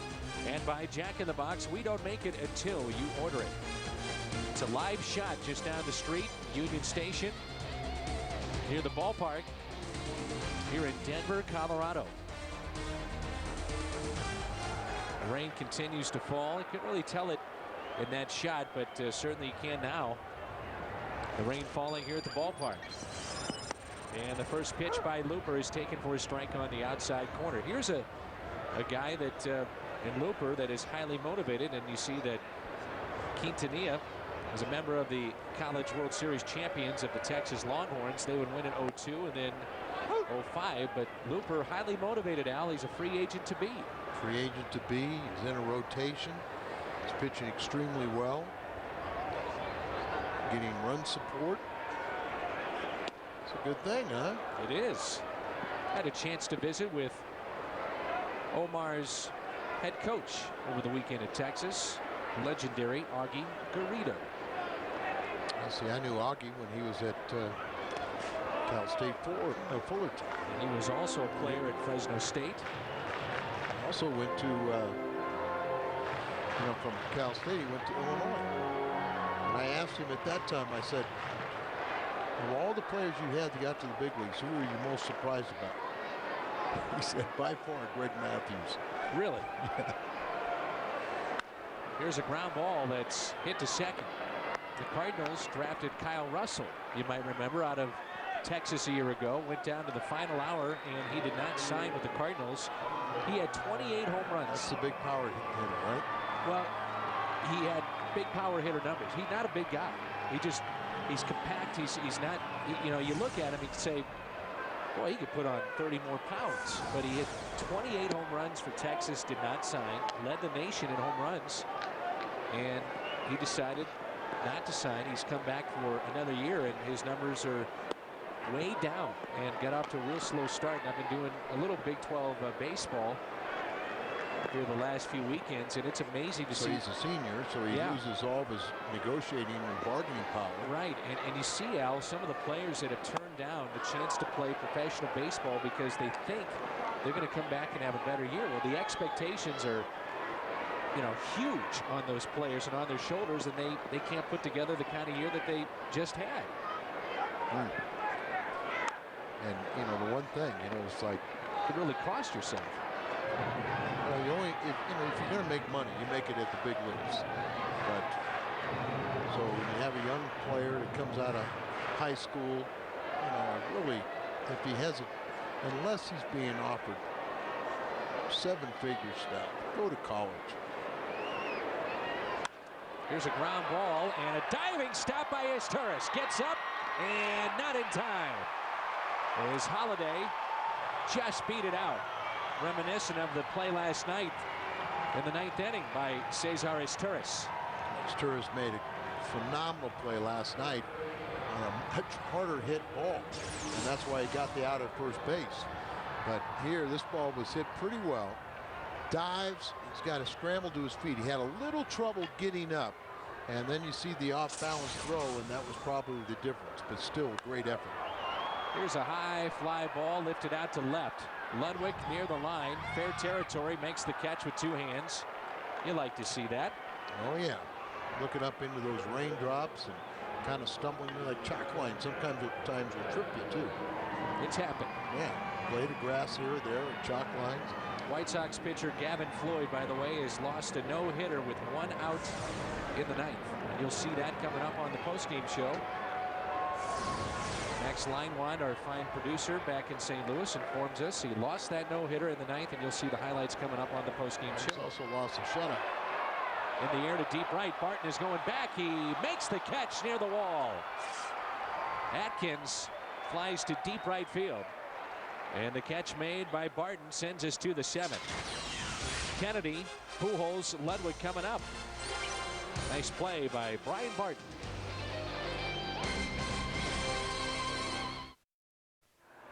Well, before Thursday's day game, tune in to Spotlight, Hometown Redbirds, and we'll look at 4 players in the Cardinals organization who grew up in Cardinal Nation as fans, and the show will take them on a journey back. Redbirds as professionals. It's Spotlight, Hometown Redbirds. It debuts Thursday at 12:30 right here on FSM Midwest. This is our Hyundai long drive inning. And it's Kennedy, Pujols, and Ludwig. We'll be doing it against Manny Corpus.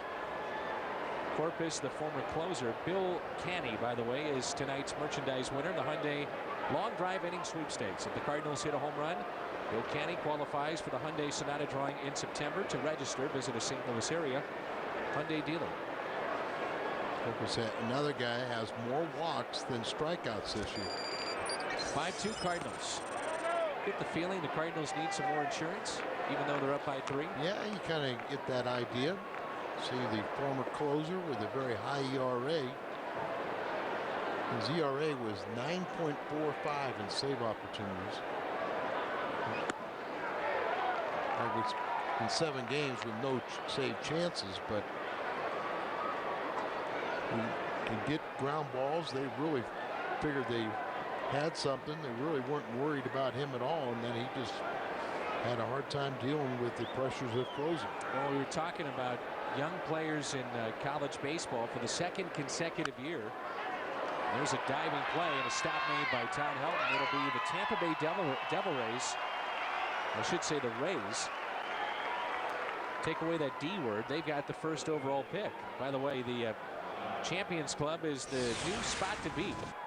At the ballpark in St. Louis, upscale buffet, all-inclusive bars, over 40 flat screens, and again, Al and I will be there when Tampa Bay is in town on that Sunday afternoon with some former Cardinal greats. So we hope you take advantage of that and log on at stlcardinals.com to find out more. But last year, the Rays had the top pick, and they got David Price, left-hander out of Vanderbilt, and they are unsure as to what direction they want to go in with the #1 pick again this season.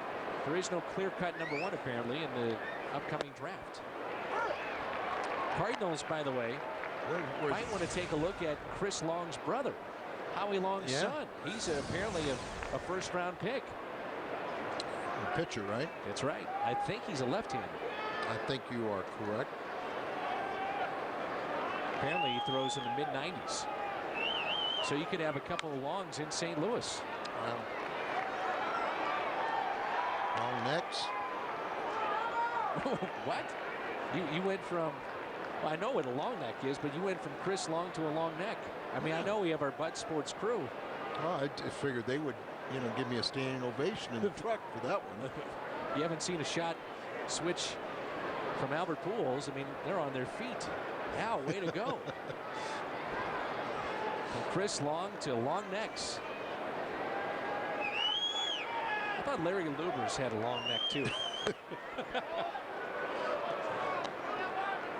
Good old Larry. How do you judge high school and college pitching? Because they're all got high ERAs. You're throwing against aluminum bats. It's hard enough to judge a hitter to whether he can make the conversion to the wooden bat. No doubt. And guys in the college ranks, they don't pitch inside because of that. Can't break an aluminum bat. Exactly. So, you become breaking ball pitchers. You don't have the art of pitching inside. Remember Paul Ellis? Yeah. He led the NCAA in home runs for UCLA. And the first time I saw a 30-second video of him playing at Springfield, Illinois. I said, he has no bat speed. He can't run a lick. Couldn't throw. And he was a 3rd-round draft pick and a total bust. But he couldn't hit without the aluminum bat. 1-2 pitch. 2 Pujols. And a swing and a miss. He strikes out. A rare 2 strikeout night for Albert Pujols.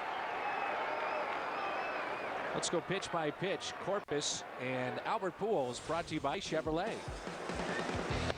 And slings the ball up there. You know, has that free and loosened arm. He keeps the ball just. He gets a lot of ground balls. You can see the way he pitches. And just keeps on working down in the zone, and finally got Albert to swing. Right-handed batters coming in. We're hitting 371 against Corpus. But he's going to figure it out. Here's Ludwig. He's had a nice night. 2 outs. On base 3 times. He has doubled. RBI single in the first, and a walk and a run scored back in the third. 5-2 St. Louis. Cardinals half of the 7th.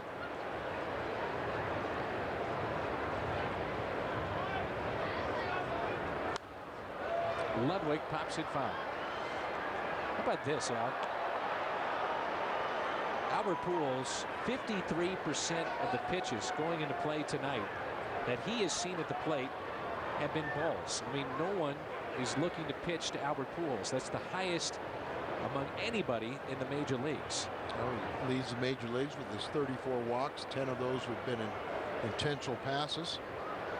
And the 2 strikeouts tonight. Now he's up, ran that total up to 12. And a ball taken low by Ludwig.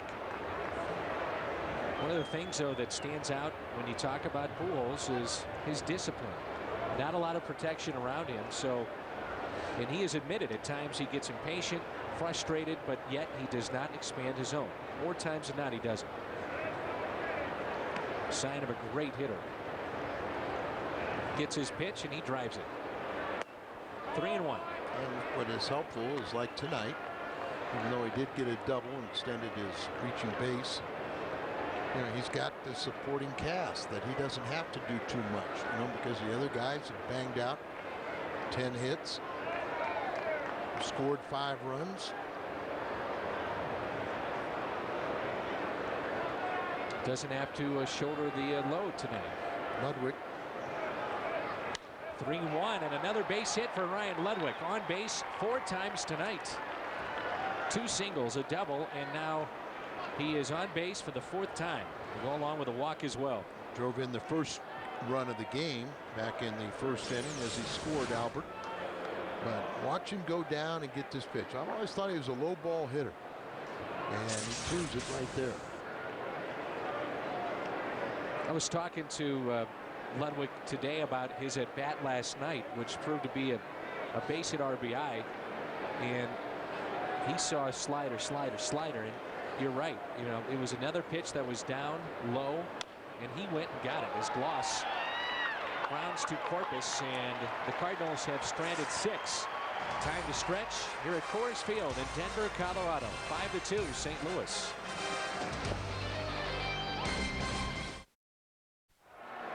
Cardinals with a lead of 5-2. Bottom of 7 rolls in here on FSN Midwest.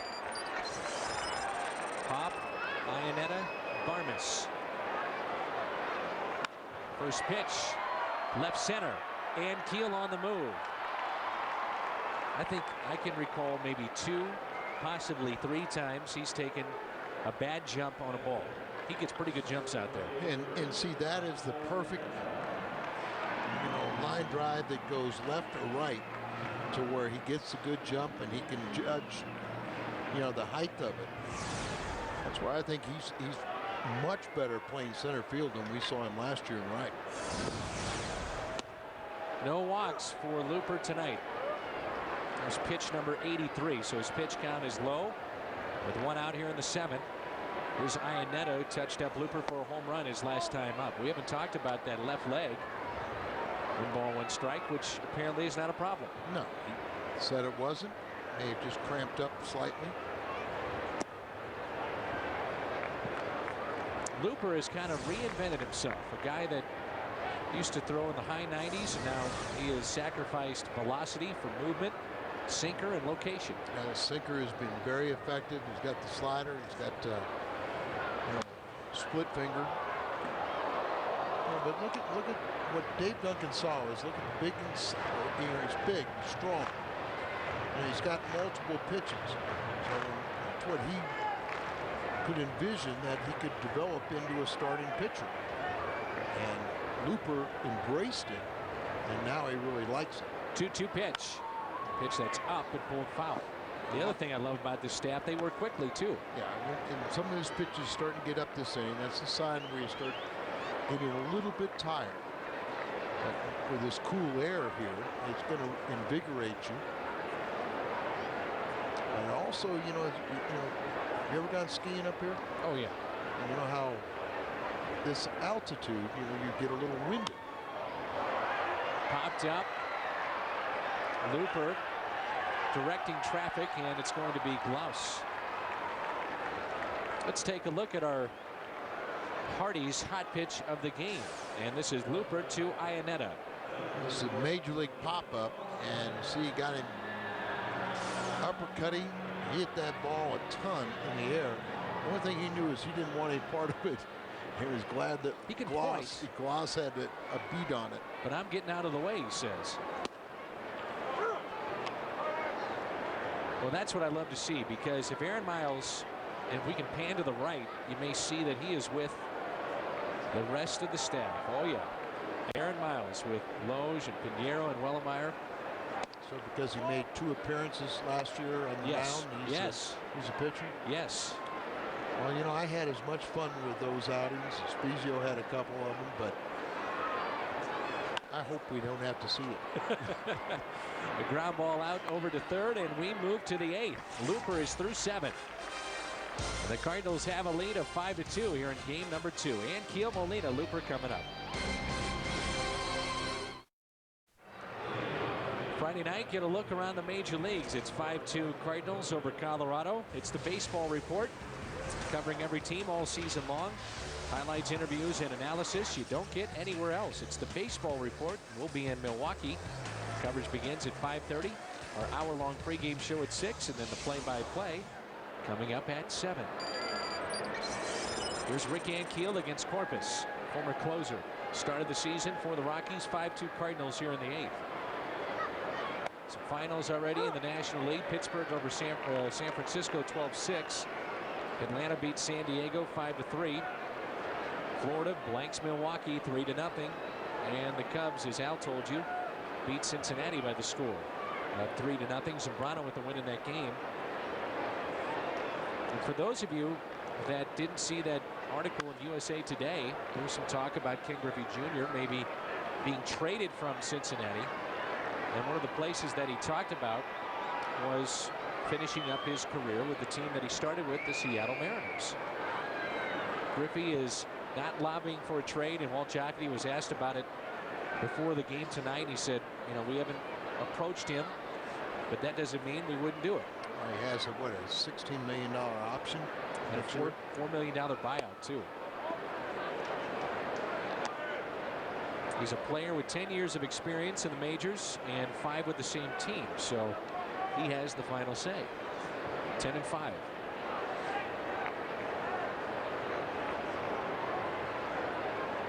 One and 2 the count on Rick Ankiel. Colorado not the only team that has had problems with their closer. Ned Yost was saying prior to their game tonight, their loss, that they are going to stick with Eric Gagne, despite the fact he's off to a real rough start. That's what general manager Melvin was quoted yesterday of saying that.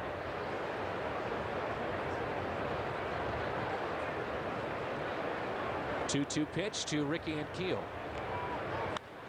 And Ankiel drives it into deep right field, and this ball is gone. On the road, and Ankiel hits a home run. Number 6 for Rick. His second base hit of the night extends the lead to 6-2. Vast majority of his career home runs have been at Busch Stadium.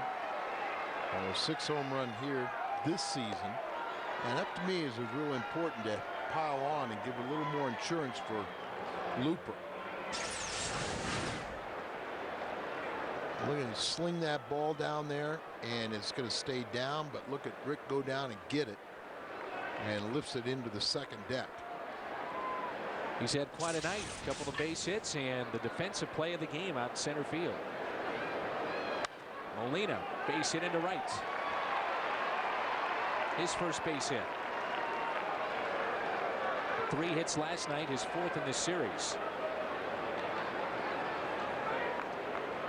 For those of you that are just tuning in, we did this earlier, but Ricky Ankiel with, truly, Al, one of the great throws this season from any of the games we've seen so far. Molina had one on Sunday night from behind home plate, but this one was eye-popping as well. Ankiel throwing out Willie Taveras, trying to tag up from second to third.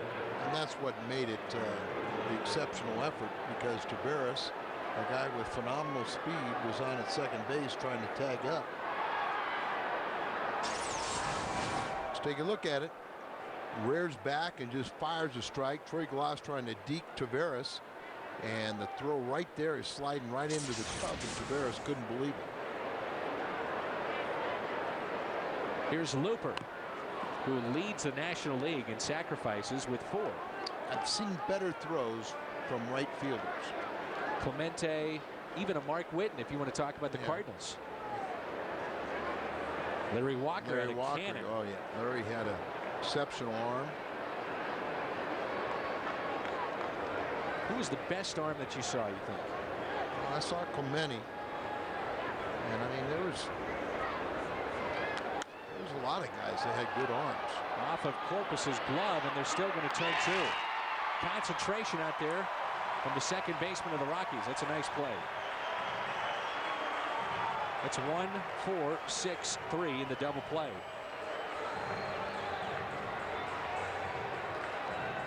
It's 3 double plays turned by the Rockies. The Cardinals have turned 2. Upcoming schedule for St. Louis. These are the games on FSM Midwest. Wednesday, Thursday. Right here on FSN. Friday night as well. And then the Monday game will be on FSN in Milwaukee. And then we're back home. Pittsburgh and Tampa Bay come to town. And then we head out west for San Diego and the Dodgers. You know who I'm looking forward to seeing a weekend against Tampa Bay? George Hendrick. That's right, Silent George. Silent George is first base coach for the Rays. Sturis, another multi-hit game. Joe McGrain, television broadcaster. Dwayne Statz, originally from Alton, Illinois, is the play-by-play man.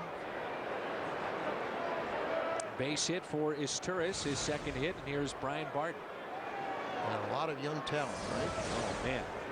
How about Kazmir, who led the American League in strikeouts last year? Want to win the ticket game? Go to StubHub.com. It's fast and easy. StubHub, the official fan-to-fan ticket marketplace of the Cardinals. Lagoria is another player that we're going to see, their third baseman. 0-1 pitch to Barton. At some point, with all these high draft picks, it's got to come together for Tampa Bay. Agreed? I mean, at some point, it's got to happen. Yeah. But Joe Madden, their manager, you know, I was impressed with him when I first met him on Mike Scioscia's California Angels staff. Now, what are they called today? Los Angeles Angels of Anaheim, and also it's the Tampa Bay Rays. No D word. Yeah, just Rays. No. I'm sure that guy, you know, probably could do a dissertation. And that guy is Jim Hayes. That guy. That's what you're calling Jim Hayes now. That guy. Yeah, he's stooped to that level. I thought Brent was on your bad side, but apparently it's Jim again. Swing and a miss by Barton, and he strikes out. Home run by Ankiel extends the lead. Let's take a look at our game recap here on FSM Midwest, and our game recaps are brought to you by Jack in the Box. The Cardinals with a 6-2 lead here in the bottom of the 8th. Ryan Ludwig, a big night for St. Louis. The offense, a big night. The Cardinals with 14 hits. Couple even from the pitcher, Braden Looper. Highlighted by the home run from Rick Ankiel, just the 24th this season for St. Louis. And that pitch is taken low and in. Jamie Quirk on the staff for Clint Hurdle, Royals' #1 pick back in 1972. He was 18th overall. And you might remember he spent a season with St. Louis back in 1983. He had a heck of a playing career, though, almost 20 years. Well, Whitey Herzog, extended that playing career when he told him, you could prolong your career by becoming a catcher. Grounder is Turris to his left. Make you an emergency catcher type guy and stick around, became an outstanding pinch hitter. He was quite a high school quarterback, had over 100 collegiate offers, probably was headed to Notre Dame before signing that contract, and good guy. One of George Brett's closest friends, also very close with Clint Hurdle. Here's a pitch and a strike to the leadoff man, Taveras. Jamie Quirk has a son that is playing still and apparently a pretty good player.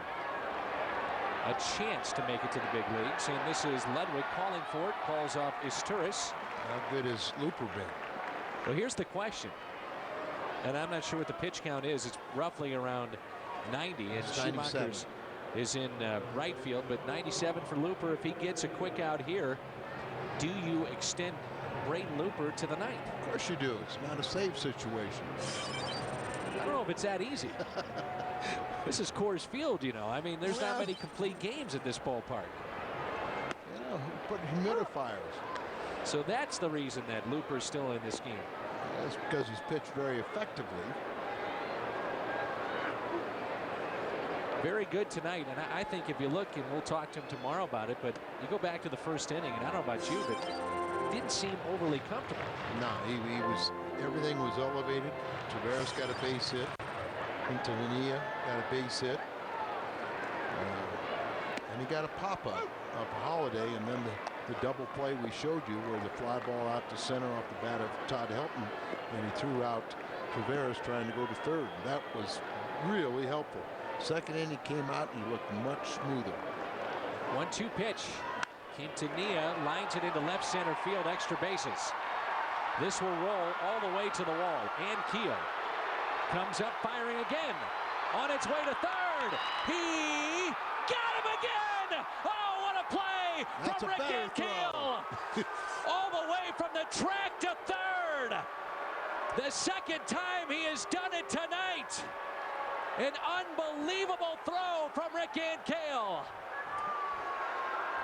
Unbelievable. Wow, what a play. And Gloss says, take this ball. That was better than the first one because he did it from the track. Oh, my goodness. Oh, yes. 6-2 Cardinals, top of the ninth. Have you seen anything like it? I mean, you've probably seen some great arms, but in one game, these throws from center field, and I know that Jim Edmonds was an unbelievable player in center for the Cardinals as Ryan Spire takes over, but I'll tell you what, we didn't see anything like this. To me, that was a much better and more difficult throw for Rick. Here's a ground ball and taken at second base. Cardinals baseball, enjoy this on FSN is brought to you by Smooth Bush Beer and Easy Drink and Bush Light. By Chevrolet, see for yourself, shop and compare at STLChevy.com. And by Sonic, it's not just good, it's Sonic good. Wow. Remember, he was playing over into right center, so he had a long run. And that is an equally deepest part of the field out there in the left center. Takes the carom, fires a strike to Troy Gloss, and he applies that tag. You see, Gloss kept the ball and handed it to Ankiel as he went into the dugout. What do you think he's thinking? And that's a foul ball. That's twice he has gone to third with those throws. And it was really worth it just to see the reaction of the Cardinal bench. They're still talking about it.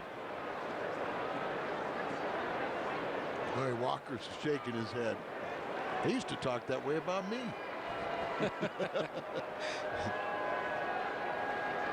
Larry's going, I can pitch. Wow. 0-2 the count on Pujols, and Albert has struck out twice tonight. 6-2 St. Louis. The talk after this game will be about Rick Ankiel. He is also, by the way, homered tonight. Forget about the home run. How about these throws from Rick Ankiel? He just rears back and just sends it right there. Look at the reaction on the bench. That's what I'm saying. It was priceless. Look at Duncan. You saw all these guys. Look at Larry Walker's just, he's enjoying every second of it. He had a couple of throws from left field. I remember one last year at Wrigley. Remember the ball that hit off the top of his head? Hit off the top of his head, and he made a terrific throw into third. There was also a play in which he was at right field and gunned it into second base a couple of times. But I don't remember these throws from center. And Looper's reaction, just shaking his head in disbelief. Wow. Well, he's also very appreciative and thankful. Albert out there, everybody's getting the high fives, and they're loving it. And they're helping you win ball games. This team is having a lot of fun. They sure are. Chance to go to 10 games above 500 with a win tonight and surprising the baseball world. They're not taking anything for granted. They're just going out there and challenging themselves to play the game the right way. In the ninth, it'll be Holiday, Helton, and Atkins.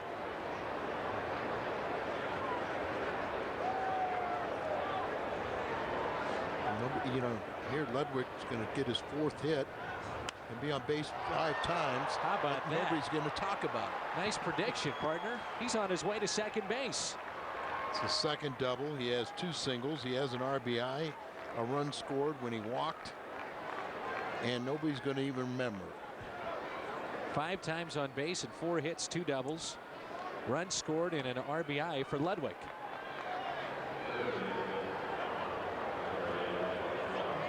And I guess Troy Glass is going to say, okay, we want an encore. Well, he's been on the receiving end of these throws, and give him a little credit. Exactly right. For deking the runner. He's deking the runner twice. Neither one of them slowed up or anything like that, and he's put down the snap tag. But Troy's going to say, I'm going to make sure I can do something here so we can get a little encore as Rick's on deck. 2 outs and a runner at second base, and a fastball misses. Bloss with a single back in the third. He struck out and grounded out a couple of times. The first throw was in the first as Taveras was trying to tag up from second to third, and Keel threw him out. And then the double by Quintanilla trying to extend it to third. Ankiel on the fly from the wall. I mean, how many times have you seen a center fielder at this ballpark? That is 415 in center field. He was just to the left of that. I guarantee you didn't see that with Juan Pierre. No. That's hit out of play. Or Taveras, or hardly any center fielder that's played here. Juan may have had a better chance of running it back in. You're right.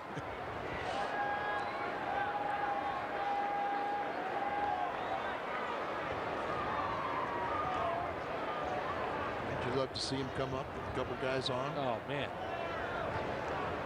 It's your night. It's your night. You got it. 2-1 pitch to Gloss.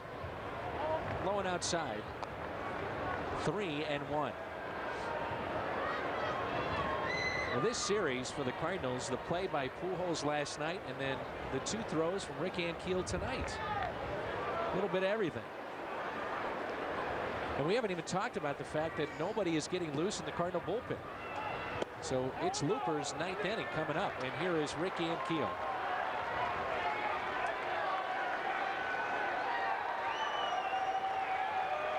And some of the Cardinal fans are standing up applauding the night for Rick. I think even some of the Rocky fans are as well. Absolutely. 2 outs, runners at first and second. And for those of us that were around Rick Ankiel when the meltdown happened, I mean, you just love to see a night like this, don't you? Oh, absolutely. And just, you know, what he has persevered, you know, he's already exceeded anything I thought he would be able to do. 0-1 pitch to Ankiel. He has an infield hit. He's also hit a home run tonight. He got the game-winning RBI last night. He leads the major leagues in game-winning RBIs. He's had an all-around game tonight. First and second. 1 ball, 1 strike.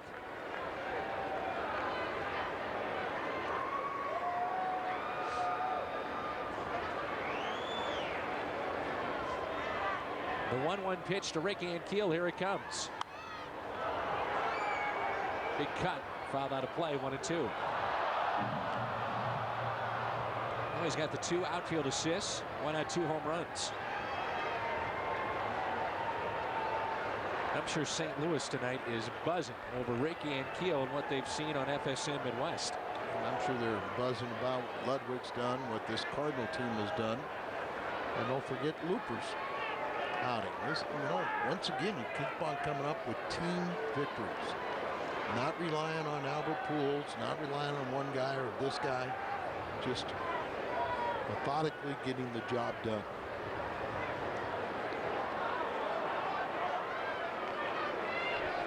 Well, Troy Gloss has played with some pretty good center fielders. And again, I'll say it, I wonder what's going through his mind on these throws.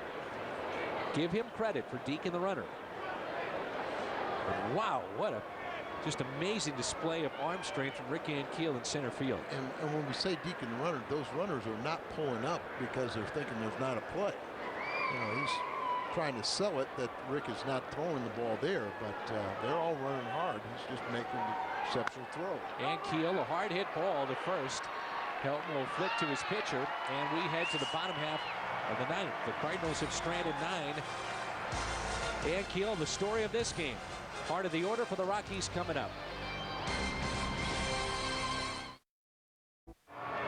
6-2, Cardinals lead it. We go to the bottom of the ninth in Denver. Don't forget, coming up after the game on the post-game edition of U.S. Cellular Cardinals Live, we'll have Tony La Russa's post-game comments. I'll go all access inside the Cardinals clubhouse for a player reaction. And Rick Horton and Pat Paris will have all the analysis. That's coming up. For now, we go back to Dan and Al. All right, thank you, Jim. And Looper trying to pick up a complete game tonight and a win. We are in the bottom of the ninth. Holiday, Helton, and Atkins.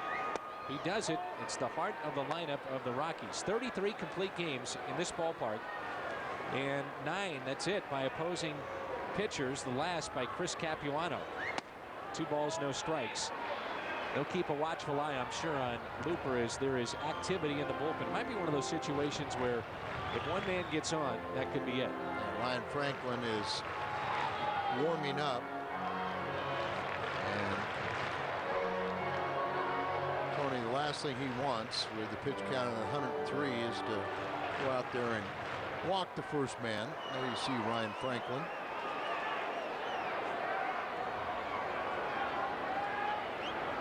The 2-0 pitch. Down the left field line. Ludwig giving chase and makes the play on the run. How about that? Great play by Ludwig on the run near that side wall. That helps out Looper on a 2-0 pitch, and he picks up the out. So 4 for 4 on base 5 times with a walk. I would think he's going to be in the lineup tomorrow. Well, with another lefty, get Francis out there. What else does he have to do?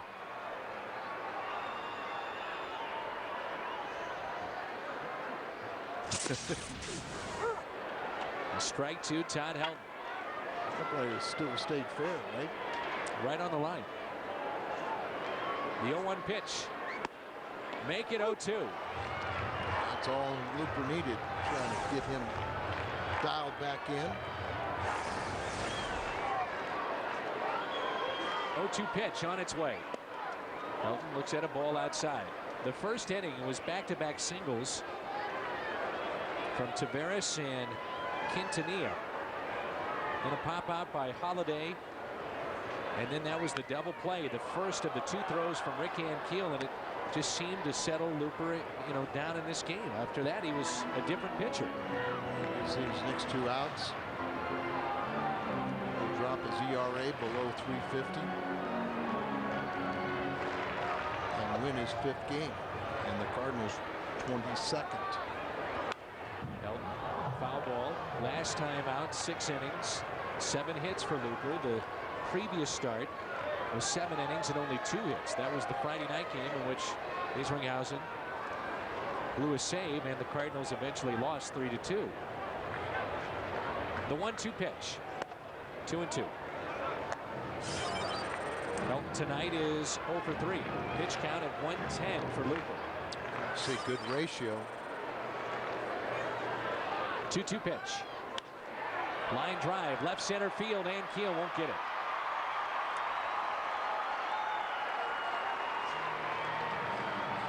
One-out base hit. Well, who is going to be our Budweiser player of the game? You got some choices here. You really do. We're going to go with Rick Ankiel. A home run. Ankiel picking up his 6th home run. But this is the story. The throws from center. It's in the 1st inning.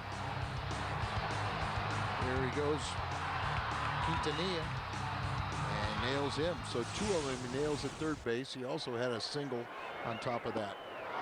How about the reaction of the dugout and the bench? One of the best parts of that shot we just had. Absolutely. I mean, they were thrilled to death. I mean, it was fun to watch him throw.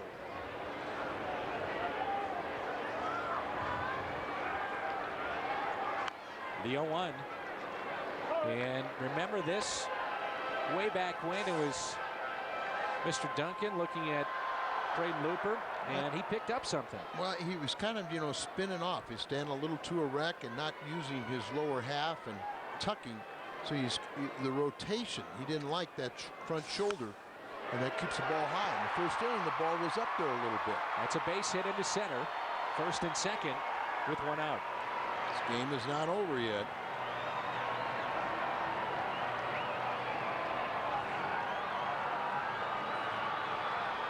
And that might be it for Looper. Let's see.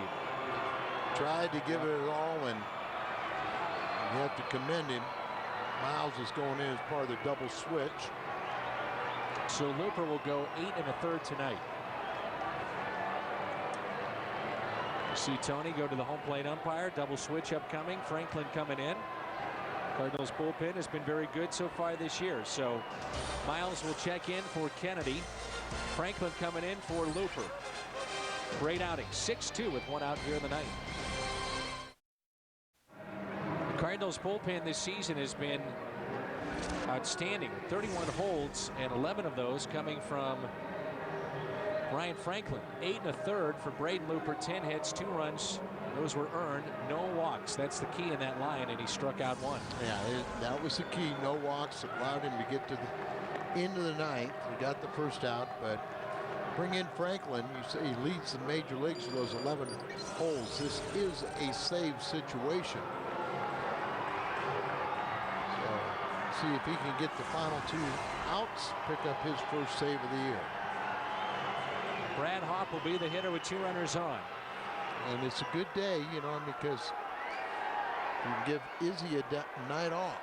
Pick up this victory, give Izzy a night off, then you really accomplish something. Izzy pitched on Sunday night and again last night, and picking up a save. First pitch in there for a strike to Hopp. He is 0 for 3. He's flying to center, grounded out to first, and grounded out to second. Anxious moments right now for Looper. 6-2 Cardinals. Post-game show is coming up.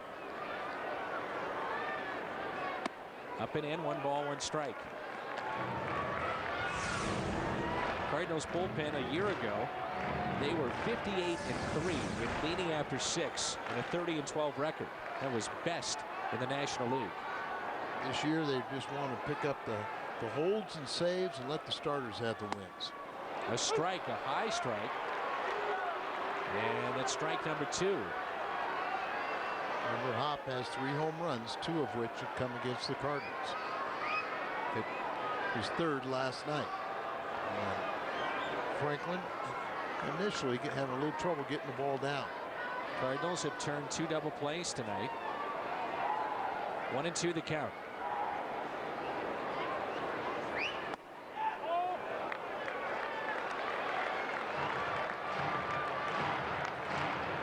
Nothing you can do but sit back and hope your teammates help you out.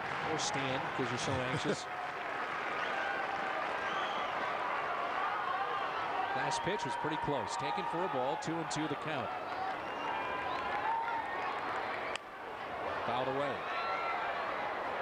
A lot of pitches, Al, as you noted, are up for here from Franklin. That'll be fine because now he'll throw the splitter at the bottom of the zone and change the eye level. Get him to roll over on it. Either strike him out or get the double play.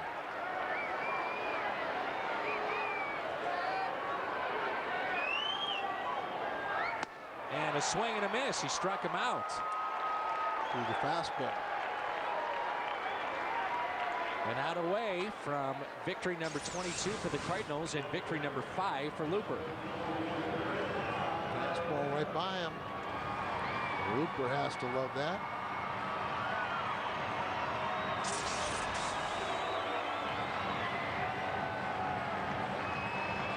Up to Iannetta. He is homered. That was back in the 5th. 1 for 3. He's got very good power. 2 outs, 2 on. Still a developing hitter, Iannetta.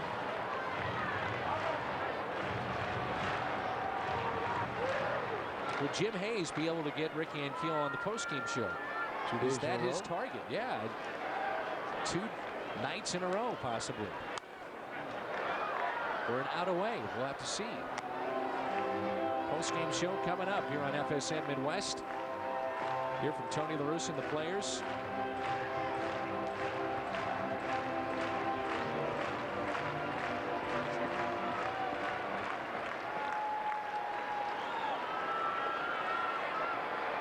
The count.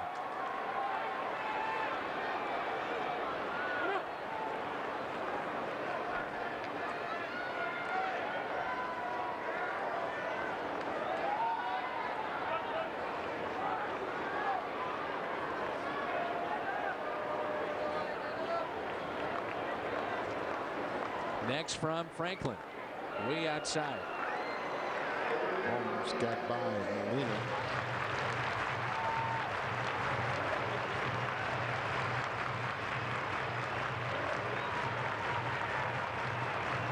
Pitch. A little rough on the psyche of Braden Looper. 2-1 pitch. Well hit. Opposite field. Schumacher is back. Leaps. It's off the wall. Backing up Ankiel. He'll fire it back in. 2 runs will score. 6-4. Tying run now comes to the plate. So Iannetta had some power.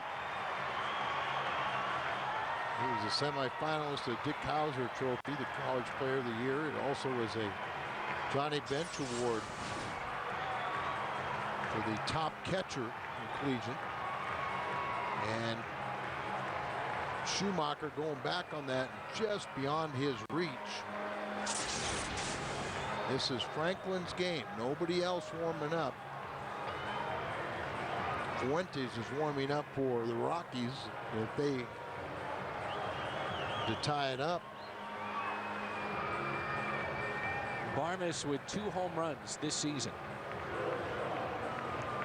Couple of base hits tonight. He's got a double, a run scored, and a single back in the 5th.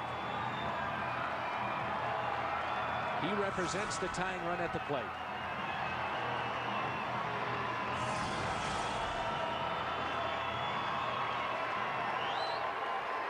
Iannetta had a career high 3 hits last night. He's got 3 RBIs tonight. Ripped. Fair. Into the corner it goes. Tying run at second base. A base hit could tie it up.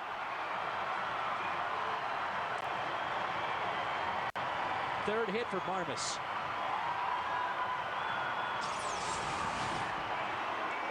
Didn't take long as that ball is elevated also and rifled.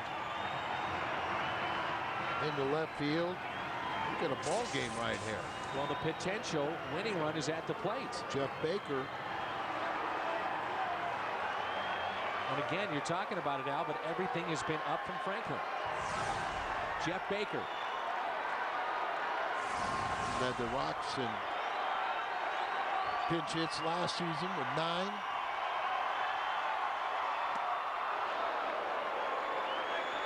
He's hitless in 5 pinch hit appearances this season. And he had a vicious swing at that first one. Sure did.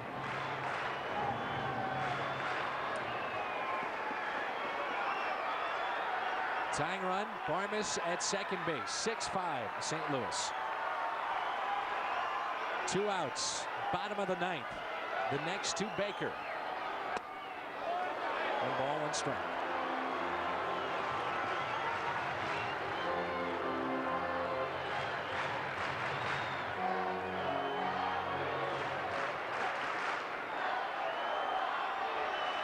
Fans on both sides on their feet for St. Louis and the Rockies.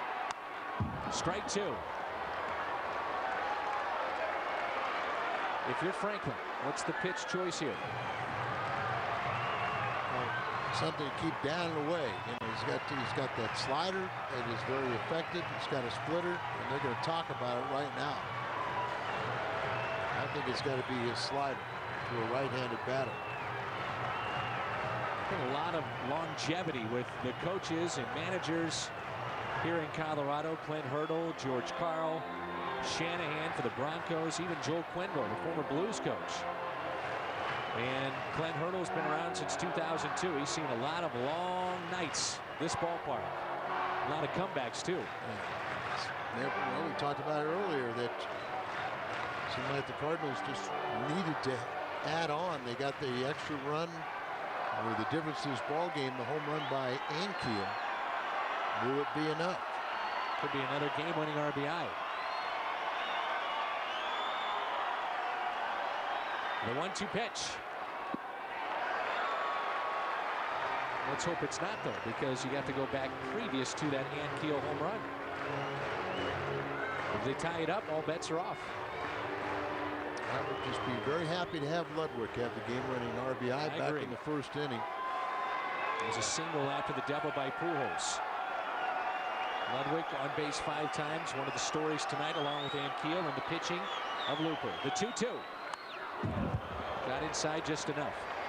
Stanby fought it off.